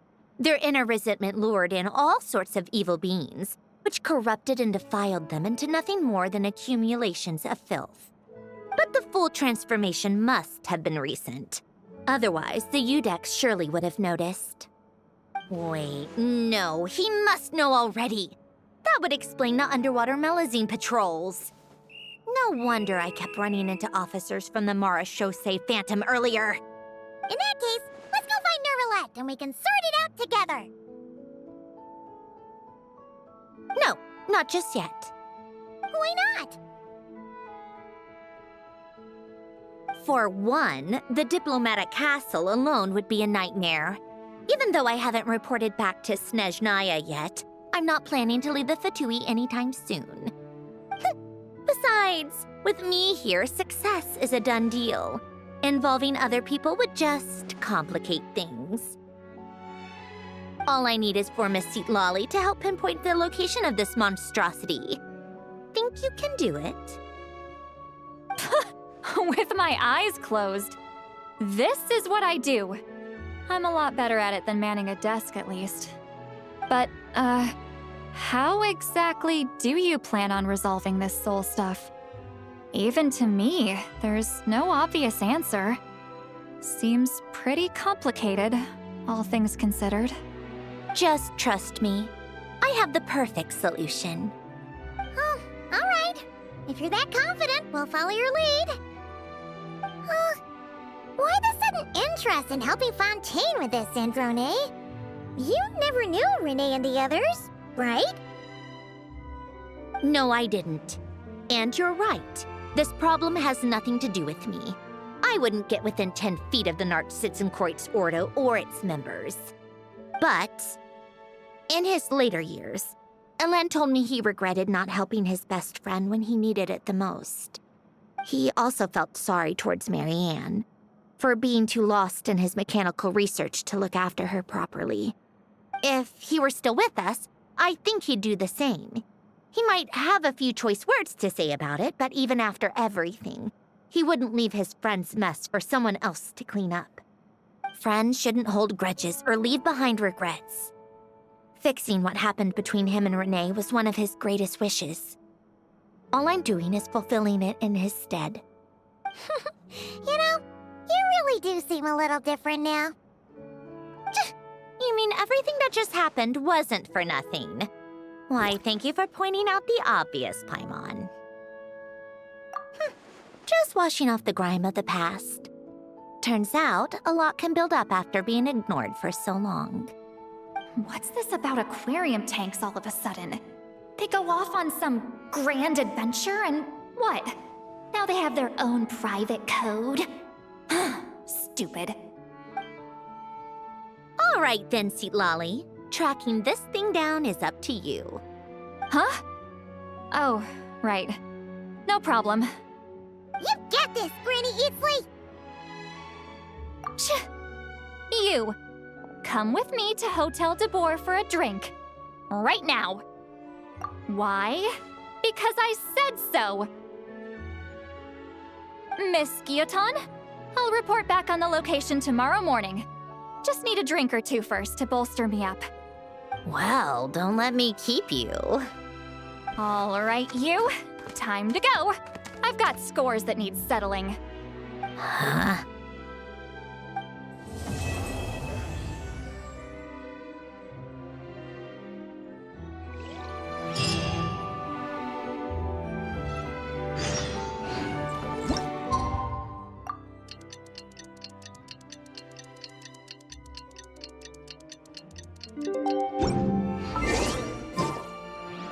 Time to meet up with Sandrone! Wonder if St. Lolly was able to pinpoint the location. Well, I should know soon. Let's just hope it all works out.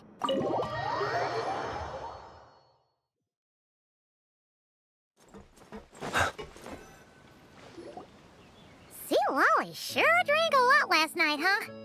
Wonder if she's even awake. Good morning. Columbina!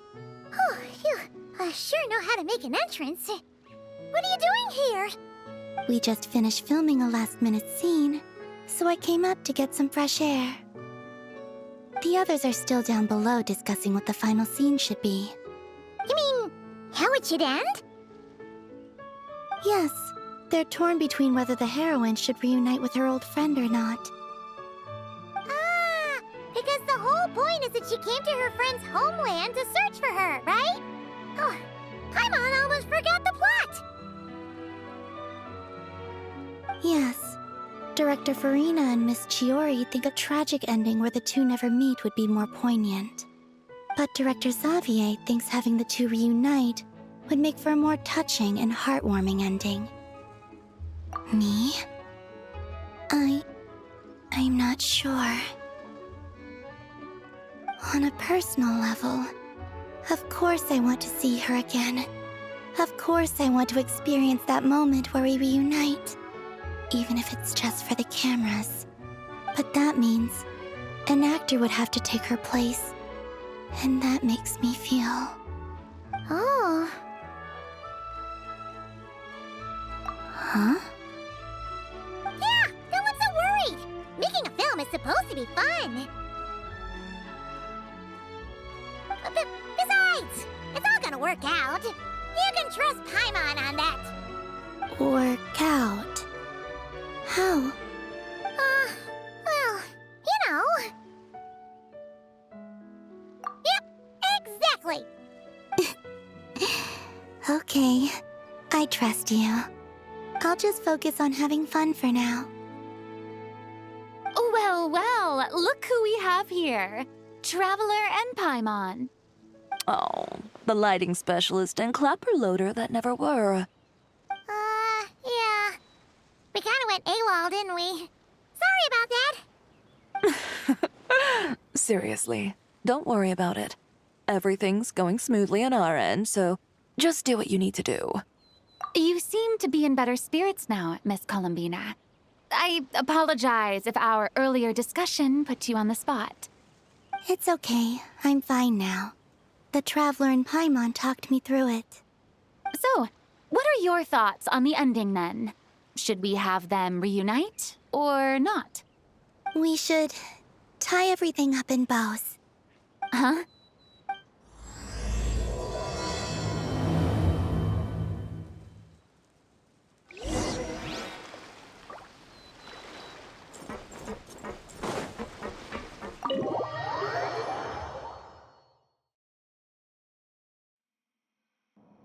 Lolly! We're here!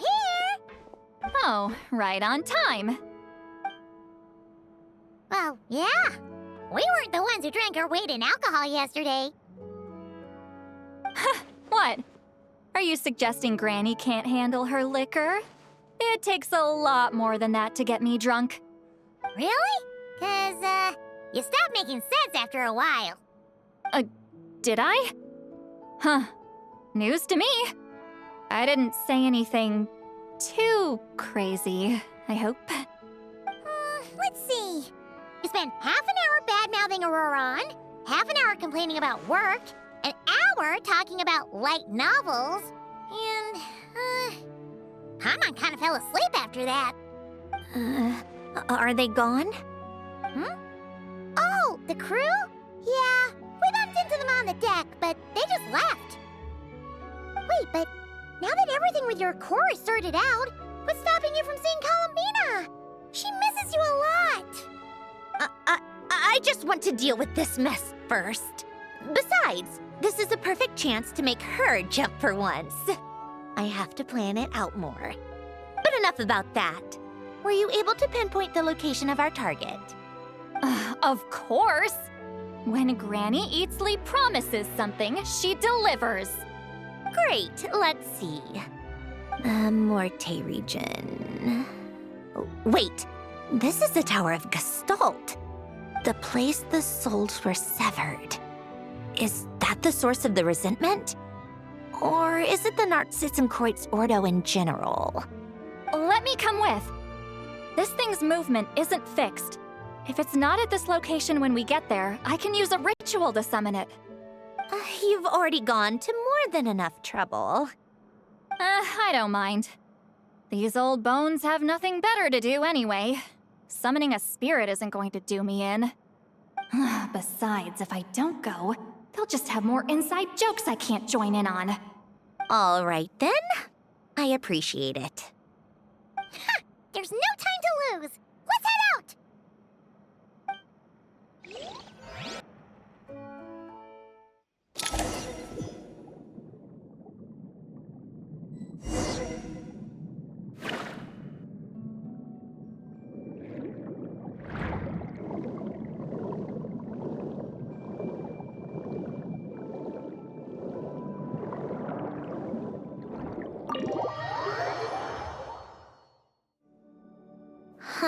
No sign of it so far. Should I start the summoning ritual? Let's drain the water from this floor of the tower first. It'll make it easier to move around. Wait, we can do that? Of course. Alan and Renee both saw the future that awaited Fontaine and even shared a few methods for waterproofing buildings. The principle behind it is... not important. Just unlock the mechanisms in the order I tell you.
Ready? Yeah. When this thing appears, I'll try talking to the souls inside. But more than likely, they've already been driven to madness. If communication fails, we'll have a battle on our hands. In that case, Paimon better find a hiding spot. If a fight does break out, I should be the one to deliver the final blow. Trust me on that. Understood. All right, I need quiet. Wandering spirits drifting along the tides. Hear me now. Broken souls, silenced, torn apart, and forsaken. Follow the traces of the past and return to us. Let resentment recognize resentment. Let vile entities be drawn together. And in this place, take form once more.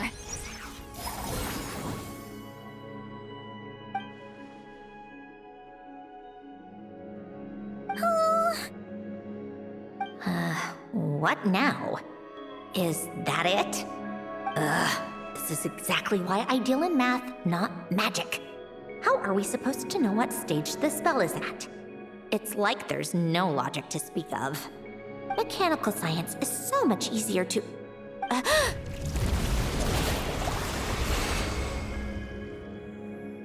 Watch out!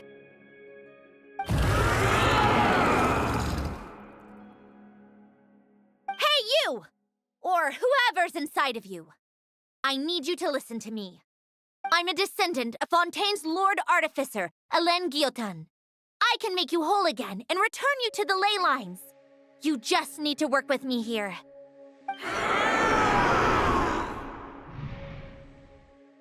Sandrone! Shh. Looks like talking this out is off the table. All right, plan B. Time to blow off some steam.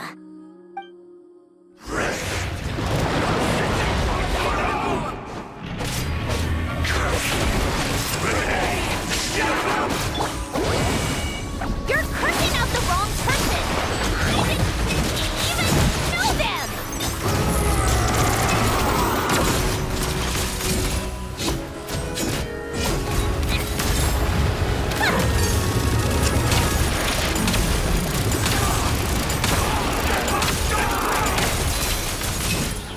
Most of them already did.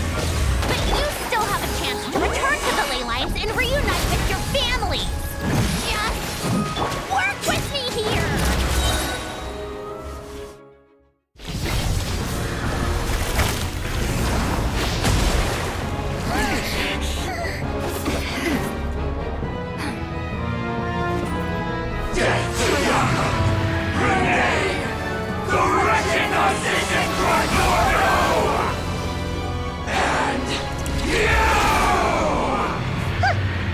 I told you I'm not like them.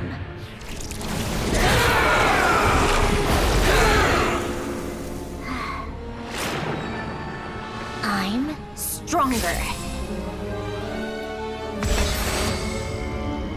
Inverted. World formula. Reversion.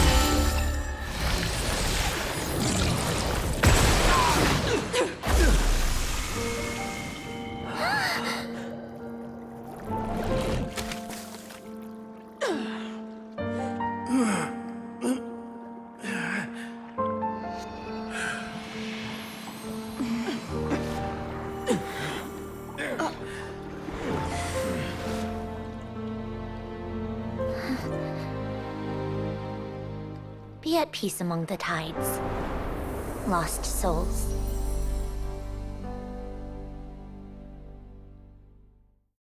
Is it over? Yep, told you it'd be a piece of cake. How did you do that back there? That creature was nothing special. Add a bunch of souls with nowhere to go, a touch of malicious energy, a few impurities, and a whole lot of resentment. And that's what you get. All I did was separate the original souls from the rest of the filth, allowing them to be accepted by the current rules of the world. The principle behind the world formula is divergence. Starting from a point of origin, it deconstructs and reconstructs the possibilities of the world to find certain answers. So, it would follow that reverse calculating the world formula allows us to achieve convergence and restoration instead. Using a numerological array, I was able to do just that. It's similar to the concept of homological reduction in mathematics. I reduced them to the basic fundamental essence of their being without changing their underlying nature. That meant... never mind. Judging by all the blank stares, I'm guessing you don't actually care. I think I finally understand how Outlanders feel when I ramble on about shaman stuff. Point is, it was super impressive! You really are amazing, Sandrone! You're just realizing that now?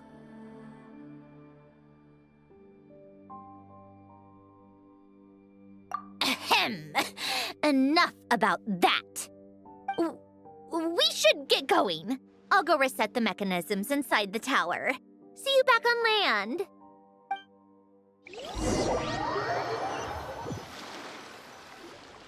Well, that's one old mess for the books. Glad to have that over and done with. Feels nice to do a good deed every once in a while. You helped everyone out a bunch and not cry, too. Kinda seems like you're just a good person at heart. I wouldn't be so sure. I'll be heading back to the Fatui soon enough. You two are too trusting sometimes.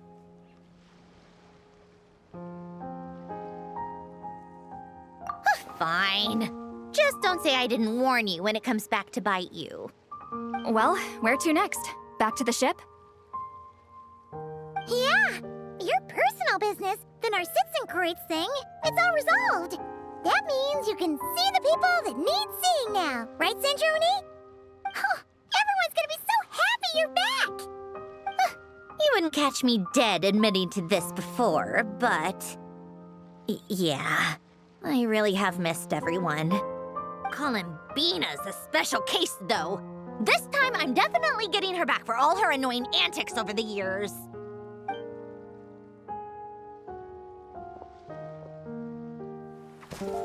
She'll sense me coming from a mile off. How am I gonna...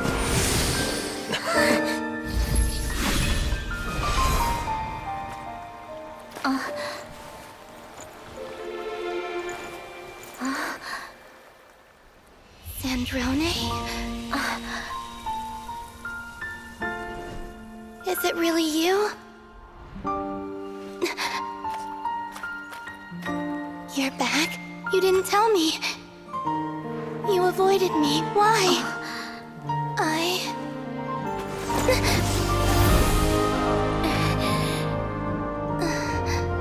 Sandrone? Now we're even. I missed you so much. That makes one of us, idiot. I'm here, Columbina.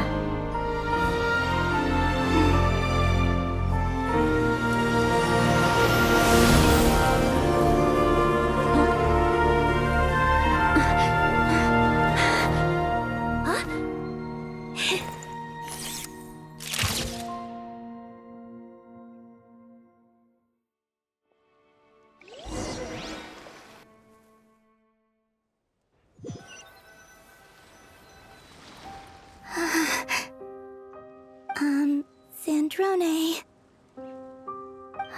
Don't ruin the moment. Or I'll start thinking about how you teleported me to a random location after I explicitly told you to stop doing that. And scene! Bravo! Bravo! We got it! This is exactly the ending I was hoping for. Huh? Where did you just go, Miss Columbina? You vanished! And then the next second you were back hugging this, new friend here. That was all on camera? Yeah. Well, the camera was already rolling and it happened so fast, so... yeah. Hold on. This must be... Yep, my best friend. The one I was looking for. I never thought I'd actually get to see her again. I'm just... so happy. Plus, the film got a happy ending too. It's all thanks to you, Sandrone. Sandrone?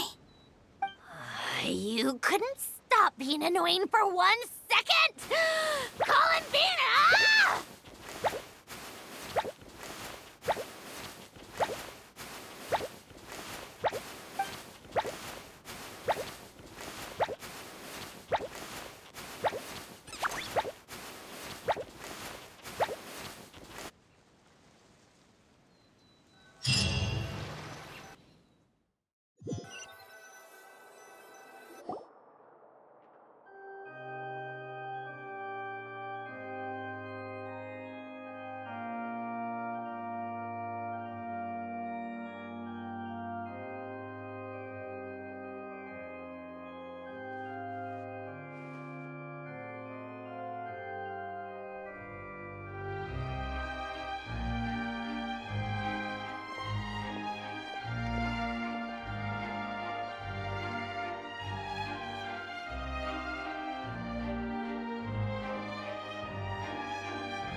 As expected, going to the opera house is the true way to enjoy a film. You get to see the audience's reaction in real time, too. The ending seemed to be received quite well. Paimon can't believe you let us include that in the final cut, Sandrone!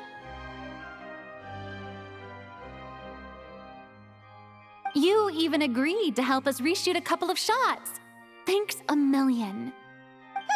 Most of it was caught on camera already, so it's not like I had much of a choice. Besides, the film I'm in is going to be anything less than perfect. What are you laughing at? Nothing. It was just interesting to see us on screen together. I'm glad this moment is going to be preserved forever. Just a pity we didn't take home the Farina Award this time around. Well, artistic films can rarely compete with commercial ones. You should have prepared yourself for this the minute you changed the script. True. Oh, did I hear someone mention the Farina Award? Come on, don't gloat! I won't. Our crew winning the Farina Award was a team effort after all. Costume design, script adaptation. Ooh, and the practical effects were so realistic. The flames and explosions even made me jump while we were filming. A lot of the effects were based on actual items the Special Patrol confiscated from criminals. Who knew they'd serve another purpose, right? But it turned out amazing! Really brought the thrilling scenes from the novel to life. Fontaine's film industry is seriously impressive. Which film did you vote for, Silali? Isn't it obvious? Great Detective Herlock, of course! That's the whole reason I'm here! You all should be proud, though. A lot of critics are saying really good things about your film, too. Longing and loss? Searching for something even after it's gone? It's a film that makes you think about life, and how important it is to explore those themes. Well, that is what the art of storytelling is for. Watching a film with friends is so much fun! There's so much to talk about! Ooh, let's throw a celebration later then! We're all old friends. Oh, we could find a place and chat to our heart's content. How about the Wingalette? That's perfect! Friends and family are more than welcome too. So if you want to bring people, don't be shy. You all can head over first and make yourselves at home. I'll bring over some refreshments in a bit. I just have one more stop to make first. Can I come? Fine. Not like you'd listen if I tried to stop you.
Yes.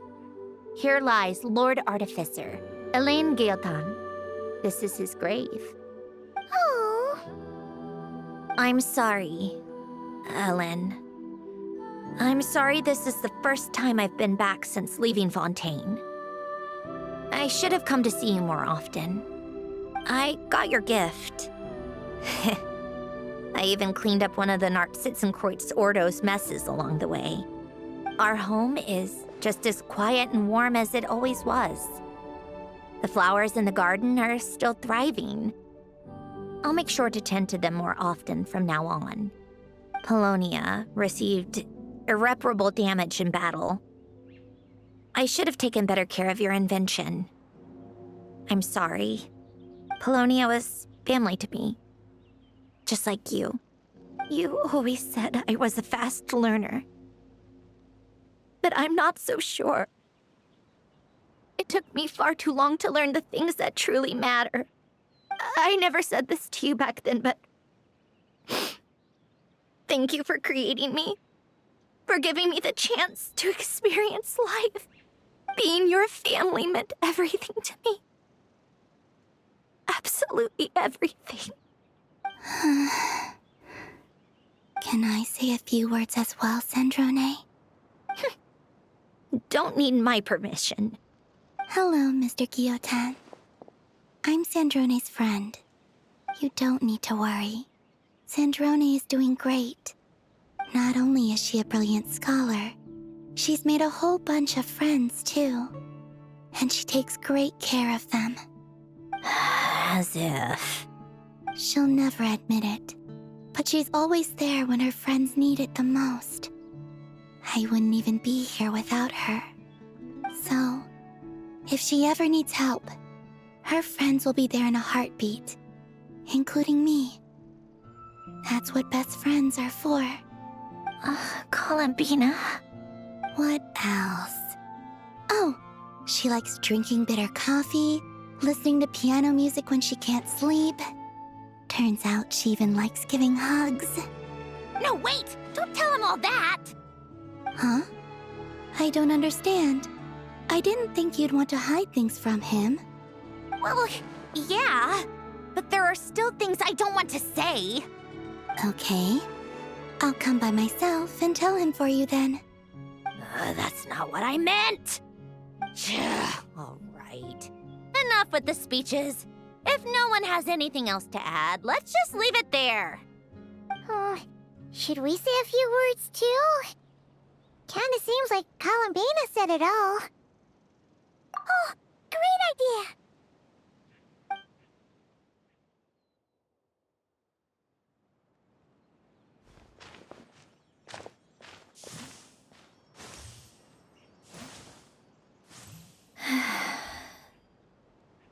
Goodbye, Ellen.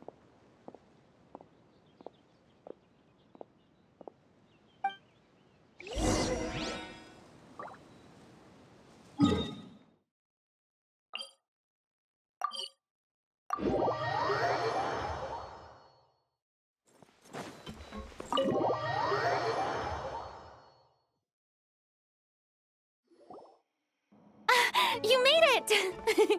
The party's already started. Oh, but, you didn't bring anyone else along? I thought you headed out to invite some friends. We did invite a friend, actually. She'll be here soon. She's even bringing some desserts to have over tea. You should join us later, Miss Farina.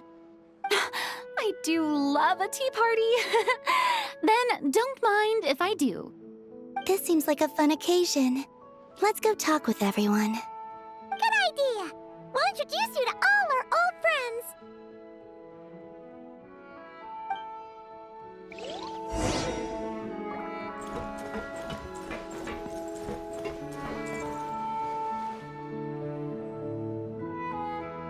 You made it. Sorry for starting the celebrations without you. No worries at all. We're just glad everyone's having such a great time. Oh, right. You've probably seen them around already, but let us introduce you for real. This is... Miss Columbina and Miss Gaeltan, right? Oh, we saw the film you were in. It was so touching. Yep. This one started bawling her eyes out right next to me in the theater. I know. I didn't bring nearly enough tissues. Thanks. We saw your film too. I memorized all your names. Oh, guess we can skip the introductions then. Our effects were pretty over the top, right? Some of the extras in the big scenes were actual members of the Spina di Rosula. So basically, your contribution was creating realistic-looking chaos. That wasn't the only realistic aspect. Miss Chevres and Miss Emily were also kind enough to lend their expertise on criminal investigations and forensics. Oh, it was nothing. I was just honored to take part and help out. Wow! No wonder your film turned out so good! You basically had an expert in every field. Talk about a stacked crew! Oh, speaking of, want to join in on a round of tabletop troupe later, Miss Columbina and Miss Guillotin? I mean, what better place for a party than a party? Here we go again. That sounds interesting. Yes! Persuasion successful! What about you, Miss Guillotin? I guess one round couldn't hurt. Critical success!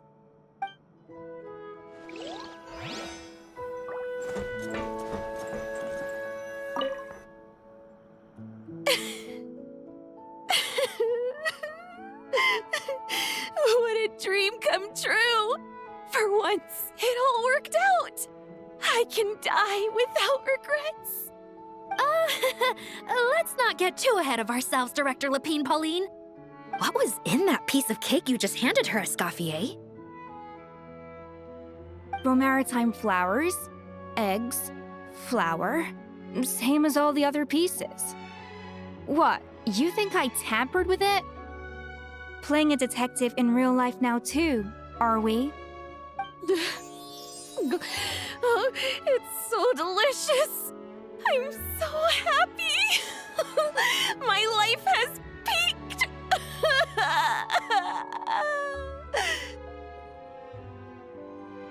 Miss Lapine Pauline, look who I brought! Master! Wait, what happened to your face? Why are you crying? Never mind my face. Here, let me introduce you. This is Miss Charlotte and Miss Escoffier. Things are sounding lively over here. Oh, look who it is! Perfect timing. I was so busy with the shoot, I feel like we barely got to talk. And the elusive Miss Guillotin. It's great to see you. Thank you so much for letting us use the boat free of charge. That was so generous of you. Oh, right. Introductions. This is Miss Charlotte and Miss Escoffier. That's kind of you, but I didn't really do anything. If you want to thank someone, it should be the Duke or the people who keep the boat in such good shape. Right. I'll head over in a bit and do just that. Miss Columbina? Yes? Could I interview you sometime? I'll treat you to some gâteau de bord for the trouble. There's only a limited amount available each day, but it's an absolute must-try when you're in Fontaine. Oh, sure. Bold of you to use my own cake as a bribe right in front of me. You know what? When else are we all going to be together like this? Come on, everyone! Grab your drinks!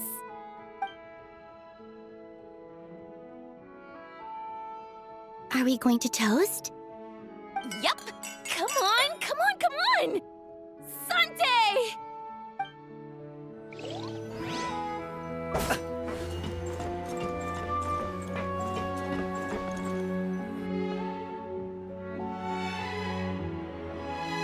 Nervalat! You came to the celebration too! Yes. I can only hope my presence does not make anyone ill at ease. Who's this? All right! This is Nervalat, the Udex of Fontaine. And this is Columbina and Sandrone. Greetings. Hello. These two must be the Fatus and former Fatus related to the recent incident in Nordcry. I read about them in the diplomatic report. The Eudex? Oh, the dragon that cries a lot. Oh, well... Jeez, Columbina. That's your takeaway from all those Fatui meetings? Seriously? Is that truly how I'm portrayed in the Fatui's intelligence? You must put a lot of people in prison then. Well, it would be more accurate to say I pass judgment on their crimes. All trials in Fontaine strive for fairness and justice, so as to avoid imprisoning the innocent. So, only the people who deserve it get sent to prison.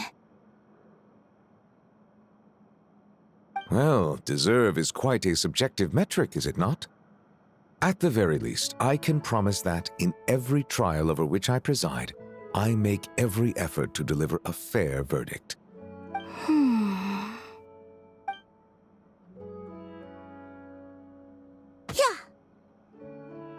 Oh, for the love of... what is she doing now? You seem like a good dragon. Not the kind that throws people in prison for no reason. I think we can get along just fine. Thank you? Then she punched me because... Sorry, Nervalette. She thinks that's a sign of friendship. Where does she even pick up weird habits like that? Ah, I see. I believe I have observed people on the streets of Fontaine expressing affection in a similar manner. I suppose I now know what it feels like. Yes. Quite, abrupt. You know, these two are surprisingly alike.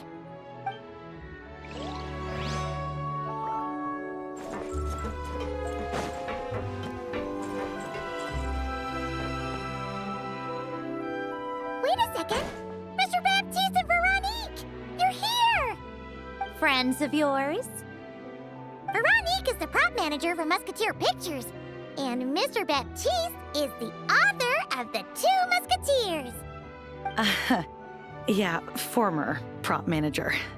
Now we're just two criminals serving our time. Thanks to Duke Risley and Nurse Sijwin looking out for us. Not too bad, actually. You make it sound like I'm giving you special treatment. I just think the method of justice you chose to pursue is one people can respect. You are far too modest, Your Grace. The only reason we were even able to come to the surface for the festival is because you fought for it. It's also just good for the physical and mental health of the prisoners in general. Anyway, I suppose I have you to thank for keeping the winglet in such good shape. I never knew she could look so striking. I didn't do anything special. It was mostly the Traveler and the others. Don't sell yourself short, Miss Guillotin. You are the current captain, after all. In light of that, I have to ask, do you mind if I leave up some of the installations so the people back at the fortress can also enjoy the aquarium? Huh? Like I said before, I just think it would be good for the inmates who clean and maintain the winglet to see their work put to good use. Besides, maintaining an aquarium is sure to be a lot more interesting than scrubbing rust off the walls and deck. Of course I don't mind. I'm grateful you even want to keep it. Great. Then it's decided. That's amazing, Sandrone. We should go hang out at the Fortress of Meripede later, then. You do know you just invited me to hang out in prison, don't you?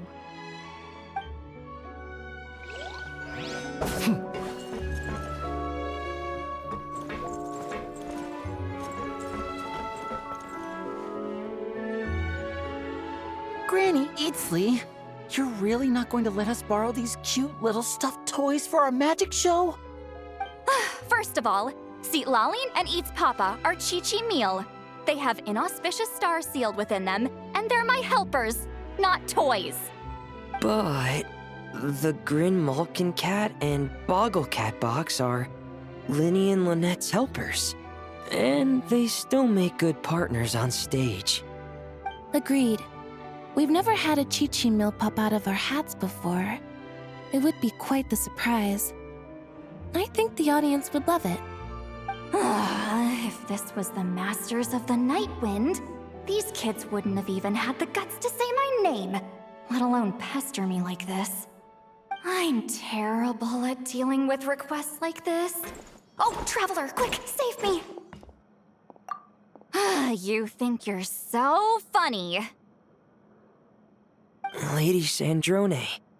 Lady Columbina. Hello. Don't look at me like that. I don't have any mechanisms for you to break. Don't be fooled by my sister's demeanor, Lady Sandrone. She's just as delighted as the rest of us to have you back. Well, I suppose when I'm not so busy, I could find some time when Arlecchino is around and bring over a few gifts to the House of the Hearth. You're too kind, Lady Sandrone. I'm sure just your visit alone would make Father more than happy. I just need to borrow them for a bit. I'll pull them out of my hat, give them a quick hug, then give them straight back. When did hugging become a part of it? Oh! I could lend you Pear, so you have something to hug in the meantime. He gives really good hugs. I don't need something to hug in the meantime. The issue was never the hugs. How about this? You can have 2 VIP tickets right next to each other. Excellent view. Right next to each other?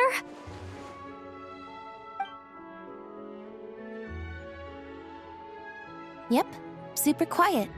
No one will bother you. I'm sure you'll have a great time. Fine. Oh, looks like Arlecchino's here. Come on, Columbina. Let's go have ourselves a tea party.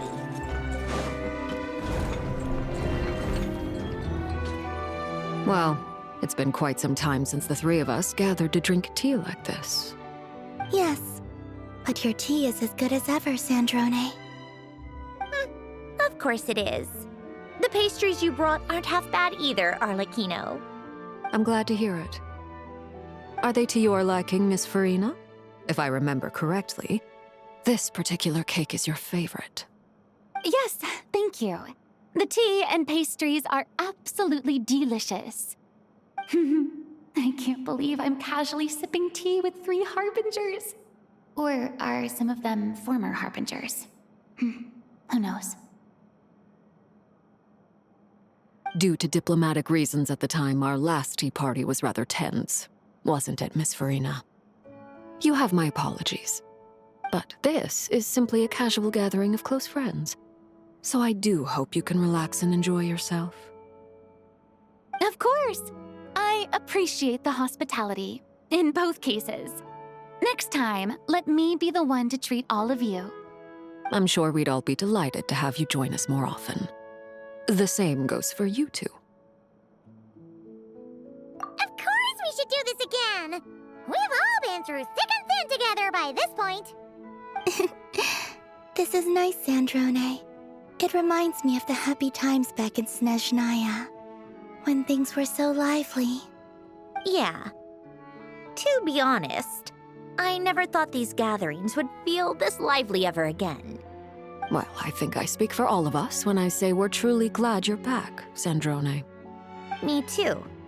I've realized that holding on to what matters doesn't just mean protecting what you already have. By reaching out and striving for something new, you can gain much more than you think. No, that certainly doesn't sound like something the old you would say. Well, I'm only going to say it once, so don't get used to it. Who knows? Perhaps your tea parties will only get livelier from here on out. Once you return to the Fatui, we'll have more opportunities to keep in touch in any case. I want to spend more time together too. But I don't want to go back to the Fatui. Well, Notcry isn't too far from Snezhnograd. It shouldn't be hard to find a place where we can all get together. then I can sing for you, or put on some of your favorite music, just like the old days. Speaking of music, I spotted a mechanical piano below deck. Is it yours, Miss Guillotin? Yes. Reclaimed, I suppose you could say. Why don't you play something for us? Huh? In front of all these people? Yes, why not? You play so well. Yeah, come on! Just a little, please? For the love of... Fine! One piece, and that's it.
Musketeer pictures!